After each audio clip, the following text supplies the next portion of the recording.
Disclaimer, हमारे channel master of stories पर आपका स्वागत है। इस कहानी का उद्देश्य केवल मनोरंजन है। इसमें वर्णित घटनाएं, पात्र और स्थान काल्पनिक हैं और किसी वास्तविक व्यक्ति, घटना या स्थान से मेल नहीं खाते। यदि किसी वास्तविक व्यक्ति, घटना या प्रथा से समानता प्रतीत होती है तो ये पूरी तरह संयोग है। कृपया इसे एक काल्पनिक रचना के रूप में ही देखें। हमारी कहानी किसी भी व्यक्ति की परंपरा, प्रथाओं का अपमान नहीं करती है। ये केवल दर्शकों के मनोरंजन के लिए है। अगर आप हमारे चैनल पर नए हैं तो इस कहानी को लाइक, शेयर और चैनल को सब्सक्राइब करके जरूर जाना। एपिसोड 101। अद्वितीय की बात सुनकर दोनों भाई स्माइल कर रहे थे तो वही वो दोनों लड़कियां भी मुस्कुरा रही थी। अद्वितीय की इन बातों को सुनकर नूर की आंखों में आंसू आ गए थे। तभी नूर अद्वितीय की तरफ देखते हुए उससे पूछती है, आप इतने अच्छे कैसे हो सकते हो अदू? मैं सच में बहुत लकी हूँ, थैंक यू। तभी अद्वितीय नूर के आंसू पोंछते हुए उससे कहता है, वैसे ये थैंक यू आपको मुझे नहीं पर आपके बिग बी और भैयू को बोलना चाहिए, क्योंकि मैं आज जो भी हूँ, जैसा भी हूँ, सब इन दोनों की ही वजह से। तभी नूर आयु और यूवी की तरफ देखते हुए उनसे कहती है, थैंक यू बिग बी और भैयू, मुझे इतने अच्छे अदू देने के लिए। वो दोनों बस नूर को अपनी स्माइल देते हैं। तभी अद्वितीय नूर से कहता है, अब रही बात आपकी बाकी की शर्तों की, तो आपकी दूसरी शर्त के लिए मेरा जवाब ओके है। जैसा आप चाहते हो वैसा ही होगा। नंबर 3, तो ये भी मुझे मंजूर है। जहां जहां आप रुक जाओगे मैं आपको पीछे से पुश करूंगा और अगर आपने गलती की तो उसे सुधारने की जिम्मेदारी मेरी। अभी लास्ट नंबर 4, तो मैं इसमें आपको फुल सपोर्ट करूंगा और वैसे भी मुझे मेरे ऑफिस में ऐसे बेहुदा लोग चाहिए भी नहीं। जो आपको परेशान करेगा वो आपके साथ साथ मेरे हाथों से भी पिटेगा, तो डोंट वरी एंजल। अद्वितीय की बात सुनकर निही उससे कहती है, उसकी कोई जरूरत ही नहीं पड़ेगी भाई, मैं और अलू है ना संभालने के लिए। हम दोनों वहां क्यूटी पाई को अकेला नहीं छोड़ेंगे और आप प्लीज हम तीनों को अलग मत रखना। वैसे निही की इस बात से अलिना और नूर भी सहमत थी। तभी अद्वितीय हंसते हुए उनसे कहता है, नहीं मैं तुम तीनों को अलग नहीं करूंगा और ना ही मैं करना चाहता हूँ। मुझे पता है तुम तीनों मिलकर क्या कर सकते हो और अगर मैंने तीनों को अलग अलग भेज दिया तो तुम मेरा जीना मुश्किल कर दोगी तो नहीं। अच्छा अभी मुझे ये बताओ कि तुम जा किसके साथ रही हो, मेरे साथ चलोगी? तभी नूर अपना सिर नामे हिलाते हुए उससे कहती है, नहीं नहीं, हम आपके साथ नहीं जाएंगे अदू। अगर वहां किसी ने हमें आपके साथ देख लिया तो उन्हें शक हो सकता है कि ये न्यू इंटेंस बॉस के साथ क्या कर रही है। तो इससे अच्छा बिग बी हमें ड्रॉप कर देंगे, आप अभी जाओ, हम आपके पीछे पीछे आते हैं। तभी अद्वितीय अपना सिर हिलाते हुए उनसे पूछता है, अच्छा तुम तीनों ने अपना ज्वाइनिंग लेटर तो ले लिया ना, क्योंकि उसके बिना कुछ नहीं हो सकता। तभी नूर अद्वितीय को बताती है, हाँ हमने सब कुछ ले लिया है। तभी अद्वितीय नूर को हक करता है और उसके माथे पर किस करते हुए उससे कहता है, all the best for your new journey angel. तभी वो ओलिना और निही को भी साइड हक करके उन्हें भी ऑल द बेस्ट कहता है। तभी आयु भी उन्हें ऑल द बेस्ट विश करता है। आयु नूर और निही दोनों के माथे पर किस करता है और अलिना को साइड हक करता है। वो तीनों आयु और अद्वितीय को थैंक यू कहती है और फिर अद्वितीय एक बार फिर से उन्हें कुछ जरूरी इंस्ट्रक्शन देकर वहां से निकल जाता है। अद्वितीय के जाने के कुछ देर बाद यूवी उन तीनों लड़कियों से पूछता है, चले गर्ल्स? वो तीनों अपना सिर हिलाती है और फिर अपनी अपनी बैग लेकर यूवी को फॉलो करती है। गाड़ी में यूवी और नूर आगे बैठते हैं तो अलिना और निही पीछे। इस वक्त नूर के हाथों में थोड़ा सा पसीना आ रहा था और वो बार बार अपने हाथ पोंछ रही थी। भले ही यूवी गाड़ी चला रहा था पर नूर के हर एक एक्शन पर उसका पूरा ध्यान था। तभी यूवी अपने एक हाथ से नूर के हाथों को पकड़ता है और उन्हें धीरे से स्क्विच करते हुए उससे पूछता है, आप नर्वस हो प्रिंसेस, पर किस लिए? यूवी का सवाल सुनकर वो दोनों भी नूर की तरफ देखती है। तभी नूर यूवी से कहती है, बिग बी मैंने ये बात अदू के सामने नहीं की पर मुझे डर लग रहा है। एएस इंडस्ट्री दुनिया की सबसे बड़ी कंपनियों में से एक है और वहां जाकर काम करना मतलब इतना आसान नहीं होगा ना। ऊपर से अदू वहां है और मुझे भी पता है कि वो काम को लेकर कितने ज्यादा स्ट्रिक्ट होते हैं। ऐसे में मेरे हाथों कुछ गड़बड़ हुई तो मैं क्या करूंगी बिग बी? तभी यूवी गाड़ी को रास्ते के किनारे रोकता है और खुद नूर की तरफ मुड़ते हुए उसके दोनों हाथ पकड़ता है। तभी यूवी अपनी छोटी सी स्माइल के साथ उससे कहता है, इसमें डरने वाली कोई भी बात नहीं है प्रिंसेस, और मैं जानता हूं कि आप नर्वस हो और ये कॉमन सी बात है बेटा। प्लीज आपकी नर्वसनेस को आपके हौसले पर हावी मत होने दो। आपको आपकी मम्मा का ड्रीम पूरा करना है और उसे पूरा करने के लिए ये आपका पहला कदम है। इस रास्ते में आपको ऐसी बहुत ही चुनौतियों को पार करना होगा, ये तो सबसे पहली चुनौती है। वैसे आप डर क्यों रहे हो? वहां आपके साथ अदू है, नील, निही और अलिना भी तो है ना, तो उनके रहते आपको डरने की कोई जरूरत नहीं है। हम आयु और यूवी आपके साथ वहां नहीं हुए तो क्या हुआ, पर हम दोनों तो हमेशा आपके साथ है ना। नूर बस अपना सिर हिलाती है और यूवी आगे उससे कहता है, तो बस हमारे रहते हुए आपको डरने की या नर्वस होने की कोई जरूरत नहीं है। आप भूलना नहीं कि आप मम्मा के ब्रेव बच्चे हो जो वक्त आने पर चट्टान की तरह खड़ी रह सकती है बिना किसी सहारे के। यूवी की बातों से नूर को कुछ अलग ही एनर्जी मिलती है और वो एक लंबी सांस लेते हुए यूवी की तरफ देखती है जो अभी अपनी छोटी सी स्माइल के साथ उसे ही देख रहा था। तभी नूर यूवी की साइड थोड़ा सरकते हुए उसके कमर से अपने हाथों को लपेट देती है और उसे हक करते हुए उससे पूछती है, आपने ये कैसे किया बिग बी? अभी मुझे डर नहीं लग रहा है, पर एक्साइटमेंट हो रही है। आपने मेरे सारे डर को भगा दिया। तभी यूवी नूर के माथे पर किस करते हुए उसे बताता है, मुझे ना इन सब का एक्सपीरियंस है प्रिंसेस। 2 बच्चों को पाल चुका हूं तो इतना नॉलेज तो मिल चुका है कि आपकी तरह ऐसे प्यारे बच्चों से कैसे डील करते हैं, और उस पर आप तो मेरे तीसरे बच्चे हो, तो मेरा ये फर्ज बनता है कि मैं आपके डर को दूर भगाऊं ताकि वो आपके आसपास भी ना भटक सके। यूवी की बात सुनकर अलिना और निही भी स्माइल करते हैं तो नूर यूवी के गालों पर किस करते हुए अपना सिर हिलाती है। तभी यूवी नूर से पूछता है, तो अभी चले प्रिंसेस? नूर भी हाँ बिग बी बोलती है और अपने सीट पर अच्छे से बैठती है। यूवी गाड़ी स्टार्ट करता है और नूर पीछे मुड़कर निही और अलिना के साथ बातों में लग जाती है। इस वक्त यूवी की कार एएस इंडस्ट्री के बाहर खड़ी थी। वो कंपनी पूरी 40 मंजिला ब्लैक सॉलिड कांच की बिल्डिंग थी, जो नीचे से देखने में ऐसी लग रही थी मानो वो ऊपर जाकर आसमान को छू रही हो। उस बड़ी और खूबसूरत बिल्डिंग को देखकर ही नूर को चक्कर आ रहे थे और उसे अभी भी इस बात पर यकीन नहीं हो रहा था कि अभी उसे इस बिल्डिंग के अंदर भी जाना है और यहाँ काम भी करना है। नूर के लिए ये सब एक सपने की तरह था जो हल्का सा धक्का लगते ही टूटकर बिखरने का डर था। वो इस वक्त बहुत ज्यादा खुश थी और साथ ही साथ वो दोनों निही और अलिना भी बहुत खुश थी। तभी यूवी नूर और उन दोनों की तरफ आते हुए उनसे कहता है, चलो अभी तुम लोग अंदर जाओ और हाँ ऑल द बेस्ट गर्ल्स। वो तीनों यूवी को हग करके उससे थैंक यू कहती है।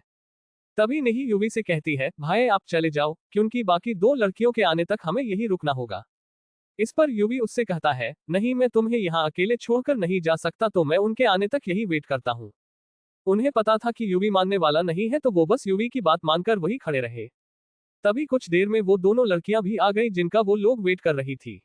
वैसे ये दोनों लड़कियां दिल से अच्छी थी और फ्रेंडली भी, तो उन तीनों को इनसे कोई भी प्रॉब्लम नहीं थी। उन दोनों में से एक का नाम शिखा था तो दूसरी का ईशा।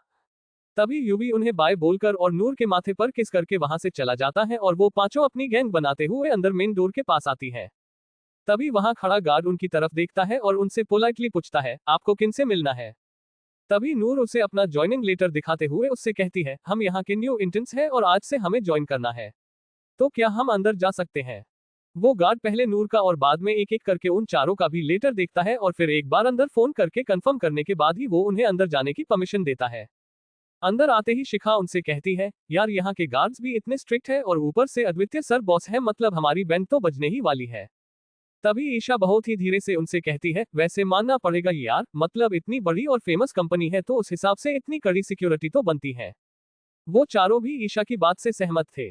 तभी उनका ध्यान इधर उधर जाता है और उनकी आंखें बड़ी बड़ी हो जाती है। इस वक्त वो लॉबी में थे और आगे थोड़ी सी दूरी पर रिसेप्शन एरिया था, जहां एक बड़ा सा और व्हाइट मार्बल का काउंटर था। उसी काउंटर पर रिसेप्शन का पूरा सेटअप किया गया था और वही एक मिडिल एज लेडी उनके प्रोफेशनल लुक में तैयार बैठी उस कंप्यूटर पर काम कर रही थी। वही उस लॉबी का इंटीरियर इतना क्लासी और एक्सपेंसिव लग रहा था और वहां बहुत शांति थी। उसी लॉबी के एक साइड में बैठने के लिए डार्क ग्रीन कलर का बड़ा सा सोफा था और उसी के आगे एक बड़ा सा कांच का टी टेबल भी। वहां की फर्श पूरी व्हाइट कलर की थी और इतनी साफ थी कि इंसान उसमें अपना फेस भी देख ले।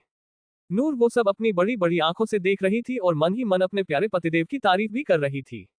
तभी निही धीरे से नूर के कान में कहती है, क्यूटी पाई, अगर आपका इधर उधर देखना हो गया हो तो हम रिसेप्शन की तरफ चले। वो क्या है ना कि अब हमें यहाँ रोज आना है तो आप ये सब कभी भी देख सकती हो, और वैसे भी ये तो आप ही का ऑफिस है तो आप कभी भी यहाँ आकर एक एक चीज बड़े ध्यान से देख और परख सकते हो।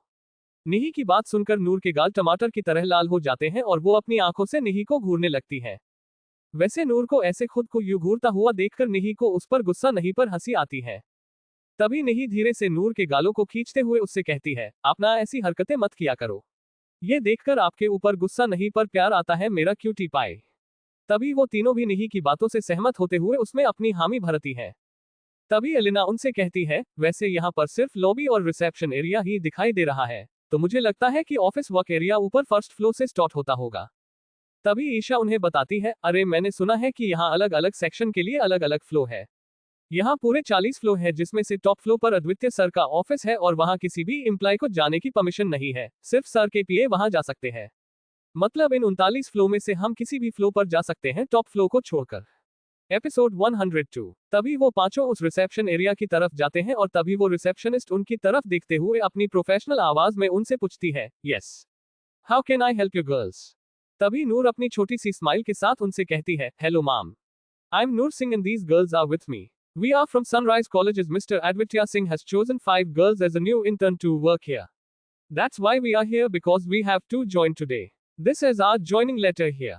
इतना कहकर नूर उस रिसेप्शनिस्ट को अपना लेटर दिखाती है। नूर के लेटर को देखकर वो उसे और साथ ही साथ उन चारों लड़कियों को अपनी स्माइल देते हुए उनसे कहती है, वेलकम टू इस industry. I am Sandhya Juneja, please give me just a minute. Noor उसे हाथ में जवाब देती है और तभी संध्या किसी को फोन करती है और फिर उनकी तरफ देखते हुए उनसे कहती है, आप लोग अभी यहाँ से ऊपर फर्स्ट फ्लोर पर जाइए, वहां आपको आगे के इंस्ट्रक्शन भी मिलेंगे और आप सबको आपका काम भी समझा दिया जाएगा। तभी वो पांचों संध्या को थैंक यू बोलकर वहां मौजूद लिफ्ट से ऊपर फर्स्ट फ्लोर पर जाते हैं। वहां आते ही वो देखते हैं कि यहाँ का माहौल ग्राउंड फ्लोर से काफी अलग था। यहाँ पर भी एक रिसेप्शन टेबल था, पर यहाँ जो रिसेप्शनिस्ट थी वो एक एडल्ट लड़की थी। तभी नूर उस रिसेप्शनिस्ट की तरफ बढ़ती है और उन्हें देखते ही वो उन पांचों को पहचान लेती है। वो उनसे कुछ बोलने ही वाली होती है कि तभी नील वहां आता है। नील को देखते ही नूर उसे अपनी छोटी सी स्माइल देती है और नील भी उसे अपनी इनविजिबल स्माइल देता है। तभी नील रिसेप्शनिस्ट की तरफ देखते हुए उससे कहता है, स्नेहा तुम अपना काम करो, मैं इन्हें इनका वर्क समझा दूंगा और वैसे भी इनका इंचार्ज अद्वितीय सर ने मुझे बनाया है, तो ऐसे में मैं खुद इन्हें अपने अंदर ट्रेन करूंगा। स्नेहा जी सर कहते हुए वापस अपने काम में लग जाती है, पर उससे पहले वो उन पांचों गर्ल्स को ऑल द बेस्ट जरूर कहती है। गर्ल्स को स्नेहा और उसका नेचर दोनों पसंद आते हैं, तो वो स्नेहा से फ्रेंडशिप करने का मन बनाती है। तभी नील गर्ल्स की तरफ देखते हुए अपनी थोड़ी प्लेन आवाज में उनसे कहता है, आप पांचों अभी के लिए मैनेजमेंट डिपार्टमेंट में वर्क करोगे और कुछ ही दिनों में आपका वर्क प्रोग्रेस देखकर आप लोगों को दूसरे डिपार्टमेंट में शिफ्ट किया जाएगा। आप चलिए, मैं आपको आपका वर्क समझा देता हूँ। नील उन लड़कियों के साथ 10 फ्लोर पर जाता है जहां पूरा मैनेजमेंट डिपार्टमेंट था। नील उन सबको उनका काम समझा देता है और वहां का जो हेड होता है आशीष उसे भी बता देता है। वैसे उन्हें आशीष से कोई बुरी फीलिंग नहीं आती, तो वो लोग थोड़े बेफिक्र होकर अपना काम स्टार्ट करते हैं। वो पांचों अपना दिल लगाकर काम करने में लग जाते हैं और बीच बीच में आशीष उनका काम देखने आता है कि वो ठीक से कर रहे हैं या नहीं। उन पांचों का टेबल भी एक दूसरे के पास ही था, तो उन्हें ज्यादा दूर जाने की जरूरत नहीं थी। वो पांचों काम में कुछ इस तरह से घुसे हुए होते हैं कि उन्हें लंच ब्रेक का भी कोई होश नहीं होता। तभी आशीष आकर उनसे कहता है, गर्ल्स बाकी का काम तुम बाद में कर सकती हो, अभी लंच ब्रेक हुआ है तो जाओ, जाकर कुछ खा लो। इसी के साथ वो वहां से चला जाता है और इधर नहीं उन चारों की तरफ देखते हुए उनसे कहती है, गर्ल्स टाइम कितने जल्दी निकल गया ना, मतलब देखो लंच ब्रेक भी हो गया और हमें कुछ होश भी नहीं था। तभी नूर अपना सिर हिलाते हुए उससे कहती है, हाँ दीदू, आपने बिल्कुल ठीक कहा, पर अभी चलो ना जाकर कुछ खाते हैं, मेरे पेट में चूहे फुटबॉल मैच खेल रहे हैं। नूर की बात से वो तीनों भी सहमत थे, तो वो वहां से उठते हैं और फिर सब साथ में नीचे मौजूद कैंटीन में जाते हैं, जहां अभी आधे से ज्यादा ऑफिस अपना अपना लंच कर रहा था। वो पांचों भी जाकर एक खाली टेबल पर बैठते हैं और अपने अपने लिए कुछ ऑर्डर करते हैं। वो लोग बातें कर ही रहे होते हैं कि तभी वहां 4 लड़कियां आती हैं। उन चारों को देखकर उन्हें उस चुड़ैल काया और उसकी चमच्चियों की याद आती है। तभी ईशा उनसे कहती है, पता नहीं मुझे ऐसी फीलिंग क्यों आ रही है कि हो ना हो ये यहाँ की काया है और वो 3 उसकी चमच्चियां। तभी नूर ईशा से कहती है, ये ना प्लास्टिक चुड़ैल है, इसका फेस तो देखो पूरा प्लास्टिक का है। तभी नहीं उनके टेबल के साइड टेबल पर बैठी स्नेहा से पूछती है, ये चारों कौन है स्नेहा मैम। तभी स्नेहा अपनी छोटी सी स्माइल के साथ नहीं और साथ ही साथ उन चारों से कहती है, पहली बात तो तुम लोग मुझे सिर्फ स्नेहा बोलो, आई डोंट माइंड।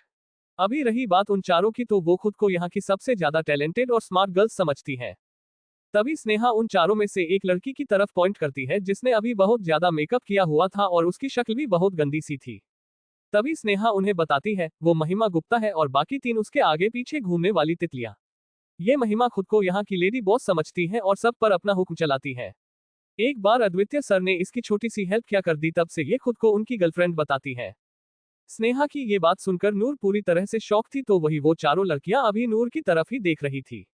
अलिना और नेही की तरह शिखा और ईशा को भी ये बात पता थी कि नूर और अद्वितीय के बीच कौन सा रिश्ता था।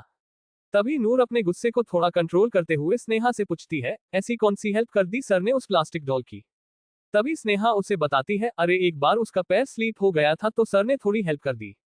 तभी नूर टेबल के अंदर अपनी मुट्ठी कसते हुए उससे पूछती है, सर ने उसे टच किया था और कब की बात है ये।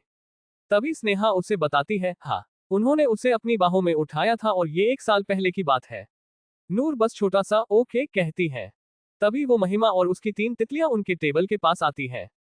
महिमा नूर की तरफ अपनी जलन भरी नजरों से देखते हुए उनसे पूछती है, हाँ तो तुम वही नई लड़कियां हो ना जिन्हें अद्वितीय ने सिलेक्ट किया है। उस महिमा की बात सुनकर नूर उसकी तरफ अपनी गुस्से भरी नजरों से देखते हुए उससे कहती है, अद्वितीय नहीं, अद्वितीय सर बॉस है वो तुम्हारे और तुम उन्हें उनके नाम से नहीं बुला सकती। तभी महिमा नूर से पूछती है, अच्छा, अभी तुम मुझे सिखाओगी कि मुझे यहाँ क्या करना है और किसको कैसे बुलाना है? एक दिन भी नहीं हुआ तुम्हें यहाँ आए हुए और तुम्हें अपने सीनियर्स से कैसे बात करते हैं ये भी नहीं पता। रही बात अद्वितीय की, तो उन्हें मैं जैसे चाहूँ वैसे बुलाऊं। तुम होती कौन हो मुझे बताने वाली? वो मेरे बॉयफ्रेंड है। अगर मैंने तुम्हारी एक कंप्लेंट भी कर दी ना उनसे तो वो एक सेकंड भी नहीं लगाएंगे और तुम्हें तुम्हारी इस गर्ल्स गैंग के साथ यहाँ से बाहर फिकवा देंगे। तभी नहीं उसे और उसकी तितलियों को घूरते हुए उससे कहती है, अच्छा तो वो हमें तुम्हारी एक कंप्लेंट पर बाहर फिकवा देंगे। जाओ जाकर ट्राई करो और खुद देख लो कि वो सच में ये सब करते हैं या नहीं। अरे गर्लफ्रेंड हो ना तुम उनकी तो वो तुम्हारी बात जरूर मानेंगे, जाओ जाओ। तभी महिमा निही की तरफ अपनी उंगली दिखाते हुए उससे कहती है, यू। तभी निही बड़े ही स्वैग के साथ कहती है, यस मी, कुछ कहना है तुम्हें? तभी महिमा उन पांचों की तरफ देखते हुए और स्पेशली नूर को घूरते हुए उनसे कहती है, मुझसे पंगा ले रही हो तुम लोग? ये बहुत महंगा पड़ेगा तुम्हें। तभी एलिना अपनी आइज को रोल करते हुए उससे कहती है, अच्छा हुआ जो तुमने हमें ये पहले ही बता दिया। वो क्या है ना कि हमें सस्ती चीजें पसंद भी नहीं है और उस पर तुम जैसी प्लास्टिक की तो बिल्कुल भी नहीं। उनकी बातें सुनकर महिमा को बहुत इंसल्टिंग सा फील होता है और अभी सब लोग उन्हीं की तरफ ही देख रहे थे, तो ऐसे में वो उन पांचों को घूरते हुए उनसे कहती है, मैं देख लूंगी तुम्हें। तभी नूर अपनी बोरसी शक्ल बनाते हुए उससे कहती है, हाँ हाँ, जितना मन करे उतना देख लेना, हम अब से तुम्हें यही दिखा करेंगे और अगर इसके बावजूद भी तुम्हारा मन ना भरे तो अपने फोन में हमारी एक ग्रुप फोटो ले लो। जब तुम्हारा दिल करे तब देख सकती हो। नूर की ये सार्केस्टिक बात सुनकर महिमा अपनी तितलियों के साथ वहां से चली जाती है। उन चारों के वहां से जाते ही स्नेहा उनसे कहती है, ओह माय गॉड, ये क्या था गर्ल्स? मतलब आज तक किसी ने भी उस महिमा से ऊंची आवाज में बात तक नहीं की थी, वो भी बस इसी डर से कि कहीं अद्वितीय सर का कहर उन पर ना बरसे। पर यहाँ तुम लोग तो फुल ऑफ सरप्राइजेस हो, मतलब इतनी हिम्मत की ऑफिस के पहले दिन ही पंगे ले लिए, वो भी बॉस की गर्ल। तभी नूर अपनी सर्द आवाज में स्नेहा से कहती है, वो प्लास्टिक डॉल उनकी गर्लफ्रेंड नहीं है। तभी एक लड़की नूर से पूछती है, तुम ये इतने यकीन के साथ कैसे कह सकती हो कि महिमा सर की गर्लफ्रेंड नहीं होगी? मतलब अब तक उन्होंने यहाँ किसी भी लड़की की कभी कोई हेल्प नहीं की सिवाय उस महिमा के। तो ऐसे में कोई भी यही समझेगा ना कि उनका उस महिमा के साथ चक्कर चल रहा होगा। उस लड़की की बात को सुनकर नूर का दिमाग घूम जाता है और वो वहां से निकल जाती है। नूर को ऐसे जाते हुए देखकर निही और अलिना भी नूर के पीछे जाने ही वाली होती है कि तभी ईशा और शिखा उन दोनों को रोक लेती है। ईशा परेशान निही और अलिना की तरफ देखते हुए उनसे कहती है, जाने दो उसे, मुझे पता है वो अभी कहाँ गई होगी और एक तरह से उसका वही जाना ठीक होगा। इस वक्त हम उसे और उन्हें डिस्टर्ब नहीं कर सकते। ईशा की बात सुनते ही उन दोनों के दिमाग की बत्ती जलती है और वो दोनों अपना अपना सिर हिलाती है। तभी शिखा उन दोनों से कहती है, उसे जाने दो, तब तक हम कुछ खाते हैं। तभी निही उससे कहती है, नहीं मुझे नहीं खाना, नूर ने कुछ भी नहीं खाया, वो भूखी होगी। तभी ईशा निही से कहती है, नूर के खाने की चिंता तुम मत करो निहिशा, वो नूर को खाना खिला देंगे, वो हमसे कहीं ज्यादा केयरिंग है नूर के लिए। ईशा की बात से सहमत निही अपना सिर हिलाती है और वो चारों अपना खाना खाने लगते हैं। इधर नूर लिफ्ट से सीधा टॉप फ्लोर पर आती है जो पूरा खाली था। वहां तो बाकी फ्लोर से भी ज्यादा ब्रेथटेकिंग नजारा था। वहां पर सिर्फ 2 या 3 रूम कैबिन थे। तभी नूर की नजर एक ब्लैक शाइनिंग डोर पर पड़ती है जहां एक गोल्डन कलर की नेम प्लेट लगी हुई थी, जिस पर बड़े बड़े अक्षरों में अद्वितीय वीर सिंह लिखा हुआ था। वहां का ऑरा भी अद्वितीय की तरह ही डरावना था और वहां इतनी ज्यादा शांति थी कि अगर गलती से एक पिन भी गिर गई तो उसकी आवाज नीचे तक जा सकती थी।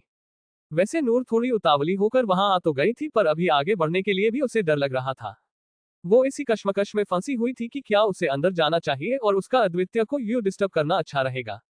पर तभी उसे उस लड़की की बात याद आ जाती है और एक बार फिर से उसे बेचैनी सी होती है। तभी नूर अपनी आंखों को बंद करके एक लंबी सांस लेती है और फिर धीरे धीरे अद्वितीय के कैबिन की तरफ अपने कदम बढ़ाती है। उसके दिमाग में अभी भी वही सारी बातें चल रही थी, जिससे उसका दिमाग पूरी तरह से ब्लैंक हो चुका था। एपिसोड 103। तभी नूर बिना सोचे अद्वितीय के कैबिन का दरवाजा खोलती है जो लॉक नहीं था। असल में इस फ्लोर पर सिर्फ अद्वितीय और नील का ही कैबिन था और नील के अलावा यहाँ किसी को आने की परमिशन भी नहीं थी, इसलिए अद्वितीय कभी अपने कैबिन का डोर लॉक नहीं करता था और वैसे भी हर 5 मिनट में नील का आना जाना वहां लगा ही रहता था। जब नूर वही दरवाजे से अंदर झांक कर देखती है तो उसे अद्वितीय नील को कुछ समझाते हुए दिखता है। तभी अद्वितीय बिना अपनी नजर हटाए नूर से कहता है, आप अंदर आ सकती है मिसेज सिंह। अद्वितीय की बात सुनकर नूर सीधे खड़ी होती है, जो पहले किसी बिल्ली के बच्चे की तरह अपना सिर थोड़ा अंदर डालकर देख रही थी। तभी वो पूरा दरवाजा खोलती है और चुपचाप अंदर आती है। तभी अद्वितीय अपनी आईब्रो को ऊपर उठाते हुए उससे पूछता है, आप यहाँ क्या कर रही हैं, मिसेज सिंह? इस पर नूर अद्वितीय के आगे अपने हाथों को फोल्ड करके बड़े ही स्टाइल के साथ खड़ी रहते हुए उससे पूछती है, mister Singh if you don't mind can I talk to my hubby? तभी अद्वितीय अपनी किंग साइज चेयर पर लीन होते हुए नूर से कहता है, शो, मुझे भला क्या प्रॉब्लम होगी, पति आपका, ये कैबिन आपका, तो आप जो चाहे वो कर सकती हैं। तभी नील उन दोनों को अपनी शैतानी स्माइल देते हुए उनसे कहता है, मुझे लगता है कि अभी मेरा यहाँ कोई काम नहीं है। अद्वितीय सर, आप अभी अपना वक्त प्रिंसेस को दीजिए, काम तो होता रहेगा। तभी नील नूर के पास आता है और उसे साइड हक करते हुए उससे कहता है, हैंडल यूवर हब्बी प्रिंसेस। इसी के साथ नील कैबिन से बाहर चला जाता है और इधर अद्वितीय झट से वहां मौजूद रिमोट को यूज करके दरवाजा अंदर से लॉक कर देता है। तभी अद्वितीय नूर की तरफ देखते हुए उससे कहता है, एंजल इधर आओ। तभी नूर अपना सिर ना में हिलाते हुए उससे कहती है, नो, मुझे नहीं आना। नूर की बात सुनकर अद्वितीय नूर को घूरते हुए अपनी डोमिनेटिंग आवाज में उससे कहता है, एंजल कम हियर। अगर मैं यहां से उठा तो आपके लिए वो अच्छा नहीं होगा, याद रखो। अद्वितीय की बात सुनकर वो चुपचाप उसके पास चली जाती है। तभी अद्वितीय नूर का हाथ पकड़कर उसे अपनी तरफ खींच लेता है, जिससे नूर अद्वितीय की गोद में गिर जाती है। वैसे अद्वितीय की चेयर व्हील वाली रोलिंग चेयर थी, तो जब वो चेयर एकदम से मूव होती है, नूर घबरा जाती है और अद्वितीय को कसके पकड़ लेती है। तभी अद्वितीय नूर को अपनी गोद में ठीक से एडजस्ट करते हुए उससे कहता है, डरो मत एंजल, आप यहां से ना ही गिरोगे, देखो मैंने आपको पकड़ के रखा है और मेरे रहते आपको एक खरोच भी नहीं आ सकती। अद्वितीय की बात सुनकर नूर चैन की सांस लेती है। तभी अद्वितीय नूर के चबी गालों को सहलाते हुए उससे पूछता है, वैसे आप इस वक्त यहाँ क्या कर रहे थे बेबी? कुछ काम था आपको मुझसे? अद्वितीय का सवाल सुनकर नूर को वो कैंटीन वाला सीन याद आ जाता है, जो वो अभी बिल्कुल भूल चुकी थी। तभी नूर अद्वितीय को अपनी नीली नीली आंखों से घूरती है और फिर गुस्से में अपनी नाक को फुलाते हुए उससे पूछती है, अदु, यहाँ आपकी कोई गर्लफ्रेंड है और क्या आपका किसी के साथ चक्कर चल रहा था मुझसे मिलने के पहले? नूर की बात सुनते ही अभी अद्वितीय की आंखें बड़ी बड़ी हो जाती है और वो शॉक होते हुए कहता है, व्हाट दी एफ तारांकन के, ये आपसे किसने कहा एंजल? तभी अद्वितीय नूर के चेहरे को अपने हाथों में थामते हुए उससे कहता है, ना मेरा पहले, आपके आने से पहले कोई चक्कर चल रहा था और ना ही अब है। ये गर्लफ्रेंड वाली बात कहां से आ गई? बेबी, मेरी लाइफ में आपके अलावा दूसरी कोई भी लड़की नहीं है। आप ही मेरे लिए मेरी गर्लफ्रेंड भी हो और मेरी बीबी भी। अद्वितीय की बात सुनकर नूर अद्वितीय को हक करती है और उसके सीने में अपने फेस को छिपाते हुए कहती है, मुझे पता था कि आप ऐसे नहीं हो। वो लोग तो कुछ भी उल्टी सीधी बकवास कर रहे थे। तभी अद्वितीय कंफ्यूज होते हुए नूर से पूछता है, कौन, क्या बकवास कर रहा था और ये सब बातें आपको किसने बोली कि मेरी कोई गर्लफ्रेंड है और मेरा बाहर चक्कर चल रहा है? बताओ आप मुझे, मैंने उसकी चटनी ना बना दी तो कहना। तभी नूर अद्वितीय की तरफ देखते हुए उसे बताती है, वो महिमा है ना, वो अपने आप को आपकी गर्लफ्रेंड बताती है और उसी ने मुझे और टीम को धमकी भी दी थी कि वो आपसे हमारी कंप्लेंट करके हमें आपके हाथों यहाँ से बाहर फिकवा देगी। वैसे नूर की ये बातें सुनकर अद्वितीय गुस्से से फटने ही वाला था। तभी वो नूर के आगे अपने गुस्से को काबू में करते हुए उससे पूछता है, महिमा कौन? वो महिमा गुप्ता, उसने आपसे ये सब कहा है? तभी नूर अपना सिर हिलाती है। अद्वितीय अपनी मुट्ठी कसते हुए नूर से कहता है, ये लड़की खुद को समझती क्या है? हाँ, एक बार मैंने उसकी हेल्प की थी पर फिर कभी उसके पास गया भी नहीं और किस रीजन से वो खुद को मेरी गर्लफ्रेंड बता रही है। एक नंबर की पागल लड़की है। तभी नूर अद्वितीय की तरफ देखते हुए अपनी थोड़ी गुस्से भरी आवाज में उससे पूछती है, आपने उस लड़की को अपनी बाहों में उठाया था, क्यों? तभी अद्वितीय नूर को समझाते हुए उससे कहता है, एंजल, मैं बस उसकी हेल्प कर रहा था, पर मुझे क्या पता था कि वो इसी बात का फायदा उठाकर सबको मुझे उसका बॉयफ्रेंड बताएगी। बट उस लड़की ने गलत जगह पर ट्राई किया है। तभी नूर अद्वितीय को अपनी शैतानी स्माइल देते हुए उससे कहती है, नहीं, आप उसके साथ कुछ नहीं करोगे। उसे सबक सिखाने के लिए मैं और मेरी टीम ही काफी है। उसने मुझसे कहा था कि उससे पंगा लेना मेरे लिए बहुत भारी होगा, तो अब मैं उसे बताऊंगी कि ये मेरे लिए भारी पड़ता है या फिर उस प्लास्टिक डॉल और उसकी उन 3 तितलियों के लिए। तभी अद्वितीय हंसते हुए उससे पूछता है, प्लास्टिक डॉल और तितलियां? वाह, क्या नाम है बच्चे। तभी नूर अद्वितीय के साथ हंसते हुए उसे बताती है, हाँ, उस महिमा का नाम मैंने प्लास्टिक डॉल रखा है क्योंकि वो मुझे पूरी प्लास्टिक की ही दिखती है। उसके चेहरे पर इतना ज्यादा मेकअप था कि उसके मेकअप को बेचकर कोई भी गरीब आदमी लखपति तो जरूर बन जाएगा और अगर लखपति नहीं तो हजारपति तो जरूर बनेगा। वैसे नूर की बातें सुनकर अद्वितीय खुद हंस रहा था। तभी अद्वितीय बहुत इंटेंसली नूर की तरफ देखते हुए उससे कहता है, वैसे अभी उस प्लास्टिक डॉल को छोड़ो और मुझे मेरी डॉल पर फोकस करने दो। इतना कहकर अद्वितीय नूर के गालों पर बेबी किस करने लगता है और उसका हाथ अभी नूर की कमर को उसके कपड़े के ऊपर से सहला रहा होता है। अद्वितीय के टच से नूर खुद बेकाबू हो रही थी और उसके मुंह से अभी हल्की आवाजें आ रही थी। तभी नूर अपनी आंखों को बंद करके अद्वितीय की गर्म सांसों को अपने गले पर महसूस करती है। इधर अद्वितीय नूर के गले पर अपनी वेट किसेस दे रहा था और साथ में उसकी स्किन को स्मूच भी कर रहा था। तभी नूर अद्वितीय का हाथ कसके पकड़ते हुए अपनी भारी आवाज के साथ उससे कहती है, अदु, ये आप क्या कर रहे हैं? हम ऑफिस में हैं और अगर यहाँ कोई आ गया और किसी ने हमें ऐसे देख लिया तो तभी अद्वित्य नूर की तरफ देखता है और उसके होठों को रब करते हुए उससे कहता है, मैं अपनी बीवी को प्यार कर रहा हूँ और रही बात किसी के हमें ऐसे देखने की तो एंजल ये मेरा कैबिन है और मेरे कैबिन में बिना मेरी परमिशन के एक पत्ता तक नहीं आ सकता तो किसी इंसान का आना बहुत दूर की बात है। ये कैबिन साउंड प्रूफ है तो अभी आप मुझे डिस्टर्ब मत करिए और एक अच्छी वाइफ की तरह मेरे साथ कोऑपरेट करिए। इसी के साथ अद्वित्य नूर के होठों को अपने मुंह में लेकर उन्हें सक करने लगता है और इस बार थोड़ा रफली उसे किस करने लगता है। अद्वित्य बहुत स्पीड के साथ उसे किस कर रहा था और इसी वजह से नूर को अभी थोड़ी तकलीफ भी हो रही थी। तभी अद्वित्य नूर के निचले होंठ पर बाइट करता है जिससे नूर की हल्की सी चीख निकल जाती है। नूर को सांस लेने में बहुत दिक्कत होती है तो अद्वित्य उसके होठों को छोड़ता है और नूर के सिर को थोड़ा पीछे की तरफ पुश करते हुए उसके गले पर किस और सक करने लगता है। इस वक्त उन दोनों के कपड़े नीचे फर्श पर बिखरे हुए थे और अद्वित्य वही चेयर पर बैठा हुआ था, तो वही नूर अभी भी उसकी गोद में उसकी तरफ मुंह किए बैठी थी और वो उछल रही थी। अद्वित्य का हाथ नूर की खुली पीठ पर चल रहे थे और वो नूर के चेस्ट को सक और बाइट कर रहा था।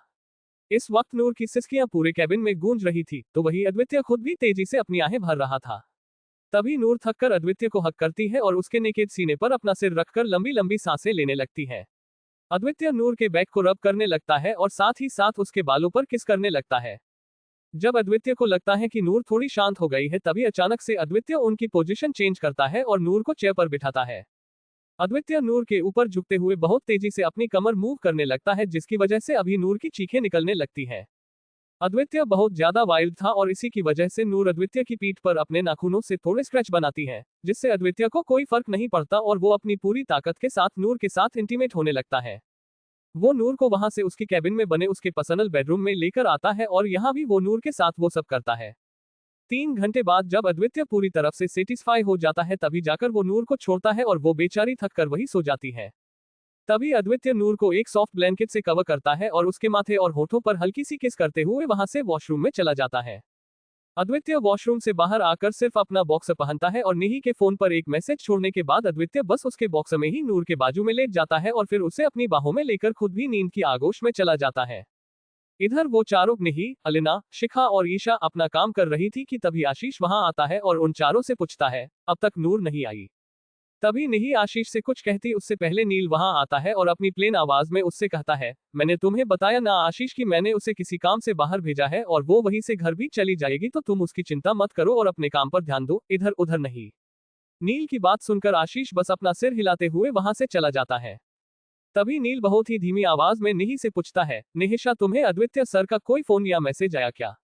मतलब प्रिंसेस उनके साथ ही जाएगी ना? तभी निही नील से उसी धीमी सी आवाज में कहती है, हाँ भाई, अद्वित्य भाई ने मुझे मैसेज किया है कि हम चले जाए और क्यूटी पाई के लिए वेट ना करे, वो उनके साथ ही घर जाएगी।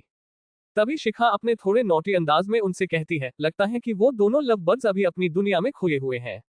वो तीनों गर्ल्स और साथ में नील भी शिखा की बात से सहमत होता है। तभी नील उनसे कहता है, चलो अभी अपना वर्क कंटिन्यू करो और मैं चलता हूँ। अगर किसी को शक हुआ तो प्रॉब्लम हो जाएगी। इसी के साथ नील वहां से चला जाता है और वो चारों लड़कियां फिर से अपने काम में लग जाती हैं। एपिसोड 104 रात का वक्त। अभी नूर अद्वित्य को छेड़ने का काम कर रही थी जो अपने काम में बिजी था। नूर जानबूझकर कभी अद्वित्य के सीने पर अपने हाथों को चला रही थी तो कभी अद्वित्य ने गाल पर किस कर रही थी। अद्वित्य अपने आप को शांत रखने की पूरी कोशिश कर रहा था पर नूर उसकी बात सुन ही नहीं रही थी। तभी अद्वित्य नूर की तरफ देखते हुए उससे कहता है, एंजल मैं आपको एक लास्ट वार्निंग दे रहा हूं कि मुझे परेशान करना बंद करो वरना आप बहुत पछताओगे।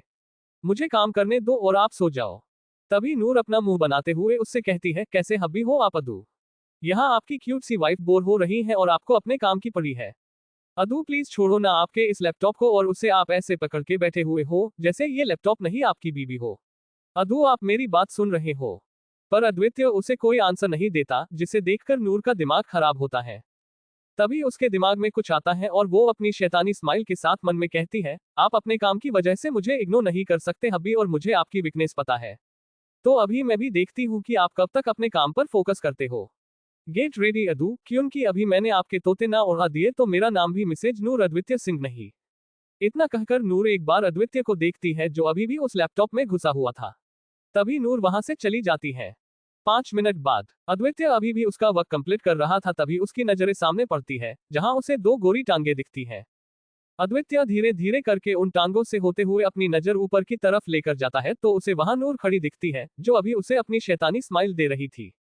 नूर को देखते ही अद्वित्य खुद को बेकाबू होते हुए महसूस करता है। इस वक्त नूर उसके आगे खड़ी थी, पर उसने अभी एक रेड कलर की सिल्क की नाइटी पहनी हुई थी जो नूर के थाइज तक ही आती थी, और वो नाइटी स्ट्रिप वाली थी तो उससे नूर के कंधे दिख रहे थे। इस वक्त वो बहुत ज्यादा सेक्सी लग रही थी और उसे ऐसे देखकर अद्वितीय के पसीने छूट रहे थे और वो नीचे कुछ महसूस कर रहा था। जब अद्वितीय नीचे उसके लोअर पार्ट की तरफ देखता है, वो अपनी आंखें बंद करता है और उसके मुंह फक निकलता है। अद्वितीय के एक्सप्रेशन को देखकर नूर मन ही मन खुद को शाबाशी देती है। तभी अद्वितीय अपना लैपटॉप बंद करके उसे अपनी जगह पर रखता है और नूर की तरफ देखते हुए उससे कहता है, आपको ये नहीं करना चाहिए था एंजल, अभी आगे जो कुछ भी होगा ना उसके लिए मैं नहीं पर आप खुद जिम्मेदार होंगी। वैसे नूर ने ये सोचा भी नहीं था कि उसका प्लान उसी पर भारी पड़ेगा। वो तो बस अद्वितीय का ध्यान अपनी तरफ खींचना चाहती थी, पर अपने इस कदम की वजह से उसे अभी थोड़ी भारी कीमत चुकानी पड़ सकती थी। अद्वितीय बिना वक्त गवाए नूर पर किसी भूखे शेर की तरह झपट पड़ता है और फिर उस रूम में बस नूर की चीखें, उसकी सिसकियां और अद्वितीय की बहुत तेजी से आहें भरने की आवाज गूंजने लगती है। अद्वितीय पूरी रात उसके साथ अलग अलग पोजीशन में इंटीमेट होता है और वो कुछ ज्यादा ही हार्ड होता है जिससे नूर को दर्द भी होता है। अगले दिन जब अद्वितीय की नींद खुलती है तभी उसका ध्यान नूर पर जाता है जो अभी उसके ऊपर सोई हुई थी और अभी उसके फेस को देखकर ही ये पता चल रहा था कि वो कितनी ज्यादा थकी है। अद्वितीय नूर के बालों को ठीक करते हुए उससे कहता है, आई एम सॉरी जान। मुझे पता है कि कल रात मैंने आपको बहुत ज्यादा परेशान किया और साथ में तकलीफ भी दी, पर उसके लिए आपने ही मुझे प्रेशराइज किया तो मैं भी अपने आप को नहीं रोक पाया, सॉरी एंजल। तभी अद्वितीय नूर के माथे पर किस करता है और साइड टेबल से अपना फोन उठाते हुए उसमें टाइम देखता है। टाइम देखते ही अद्वितीय की आंखें बड़ी बड़ी हो जाती हैं। तभी वो अपने मन में कहता है, ओह गॉड, 1 बज रहा है और मैं अब तक सो रहा था। तभी अद्वितीय अपना फोन चेक करता है जिस पर यूवी और नील का मैसेज होता है। यूवी का मैसेज होता है, अदू तू जब भी उठे तभी तू और प्रिंसेस दोनों पहले कुछ खा लेना, और हाँ मेरी प्रिंसेस को फिर से परेशान मत करना वरना मैं तुझे आज रात गेस्ट रूम में सुलाऊंगा, याद रख। अपने भाई का मैसेज पढ़कर अद्वितीय अपनी आइज को रोल करता है। तभी वो नील का मैसेज पढ़ता है जिसने लिखा था, डोंट वरी सर, आज आप ऑफिस में नहीं आए तो भी चलेगा, मैं संभाल लूंगा और प्रिंसेस के लिए भी निहिशा ने बहाना बना दिया है तो एंजॉय। तभी अद्वितीय अपनी शैतानी स्माइल के साथ कहता है, ये बड़े समझदार है, चलो आज का दिन मैं अपनी इस क्यूटी बेबी वाइफी के साथ स्पेंड करूंगा। कल मैंने इसे बहुत तकलीफ दी तो आज मुझे उसकी भरपाई तो करनी होगी ना। तभी अद्वितीय बहुत धीरे से नूर की बैक रब करता है और उसे उठाते हुए उससे कहता है, एंजल उठो। पर नूर तो कुछ रिएक्ट ही नहीं करती। तभी अद्वितीय नूर के बालों में अपना हाथ चलाते हुए उससे कहता है, ओए शैतान, अभी उठो, देखो 1 बज रहा है। तभी नूर अपनी आंखों को बिना खोले अद्वितीय के सीने में अपने फेस को और भी ज्यादा छिपाती है और अपनी थोड़ी रुआसी आवाज में उससे कहती है, नहीं उठना है मुझे अदू, मुझे दर्द हो रहा है, सोने दो प्लीज। नूर की बात सुनकर अद्वितीय को थोड़ी टेंशन हो जाती है क्योंकि उसे भी पता था कि कल वो हद से ज्यादा वाइल्ड था नूर के साथ। तभी अद्वितीय नूर को बेड पर सुलाता है और जब उसकी नजर नूर की नेकेड बॉडी पर पड़ती है तभी उसे अपने आप पर गुस्सा आने लगता है। नूर की पूरी बॉडी पर अद्वितीय के लव बाइट्स के निशान थे जो अभी हल्के गहरे रंग के हो चुके थे। नूर के बॉडी पर वो निशान देखकर अद्वितीय खुद से कहता है, गॉड, मैं इतना सेल्फिश कैसे हो गया कि अपनी जरूरत के लिए मैंने मेरी नूर को इतनी तकलीफ दे दी। यार कितना पेन हो रहा होगा इसे। तभी अद्वितीय नूर के गाल पर धीरे से टैप करते हुए उससे कहता है, बेबी आंखें खोलो एंजल। तभी नूर धीरे से अपनी आंखें खोलती है और अद्वितीय नूर को बहुत धीरे से उस बेड पर अपने सपोर्ट से बिठाता है और फिर उसे थोड़ा सा पानी पिलाता है। जब नूर पूरी तरह से अपनी आंखें खोलती है तभी अद्वितीय उससे पूछता है, बहुत तकलीफ दी ना मैंने आपको? मुझे कल कुछ भी होश नहीं था एंजल कि मैं क्या कर रहा हूँ, आई एम वेरी सॉरी। मेरी वजह से आप अभी इतना दर्द बर्दाश्त कर रहे हो, सॉरी बेबी। तभी नूर अद्वितीय को हक करते हुए उससे कहती है, इट्स ओके अदू, हाँ मुझे दर्द हो रहा है पर वो ठीक भी हो जाएगा, तो आप खुद को ब्लेम मत करो क्योंकि वो मैंने स्टार्ट किया था, आपने नहीं। आप तो बस वही कर रहे थे जो उस वक्त होना तय था। पर कल आप सच में बहुत उम्मा। तभी अद्वितीय नूर को हक करते हुए उससे कहता है, आपको कहने की जरूरत नहीं है, मैं समझ गया एंजल। तो अभी चलिए आपके पेन को थोड़ा कम करते हैं। इतना कहकर अद्वितीय नूर को अपनी गोद में उठाकर उसे वॉशरूम में लेकर जाता है। कुछ देर बाद अभी हमारे दोनों लव बर्ड्स नीचे हॉल में बैठे थे। अद्वितीय ने नूर को खाना तो खिला दिया था और साथ में उसे पेन किलर भी दी थी जिससे अभी उसका दर्द कुछ कम था। इस वक्त अद्वितीय सोफे पर बैठा हुआ था और नूर उसे हक किए हुए थी। तभी नूर अद्वितीय से पूछती है, अदू मान लो कि इन द फ्यूचर कभी अगर मैं आपसे दूर, बहुत दूर चली जाऊं तो आप क्या करोगे? नूर का ये सवाल सुनकर अद्वितीय के फेस एक्सप्रेशन एकदम से चेंज हो जाते हैं और उसका फेस पीला पड़ जाता है। तभी अद्वितीय नूर के चेहरे को अपने हाथों में लेते हुए अपनी गुस्से भरी आवाज में उससे कहता है, ये आपने आज कह लिया पर अगर ये बात आपने फिर से रिपीट की तो मुझसे बुरा आपके लिए कोई नहीं होगा नूर। अगर आपको कुछ भी हुआ या आप मुझसे दूर गए तो मैं पूरी दुनिया को तबाह कर दूंगा। आप मुझे शांत करने का, खुश रखने का काम करती हो और उससे भी कहीं ज्यादा जरूरी आप मेरी जान हो। अगर आपको कुछ हुआ तो मैं अपने आप को कुछ कर दूंगा और साथ में सब कुछ तहस नहस होगा। आप मुझसे दूर नहीं जा सकती एंजल, और ना मैं आपको खुद से दूर जाने दूंगा। अगर आप मुझे कहीं छोड़कर गई तो मैं आपके पीछे आ जाऊंगा या तो आपको वहां से खींचकर वापस लेकर आऊंगा।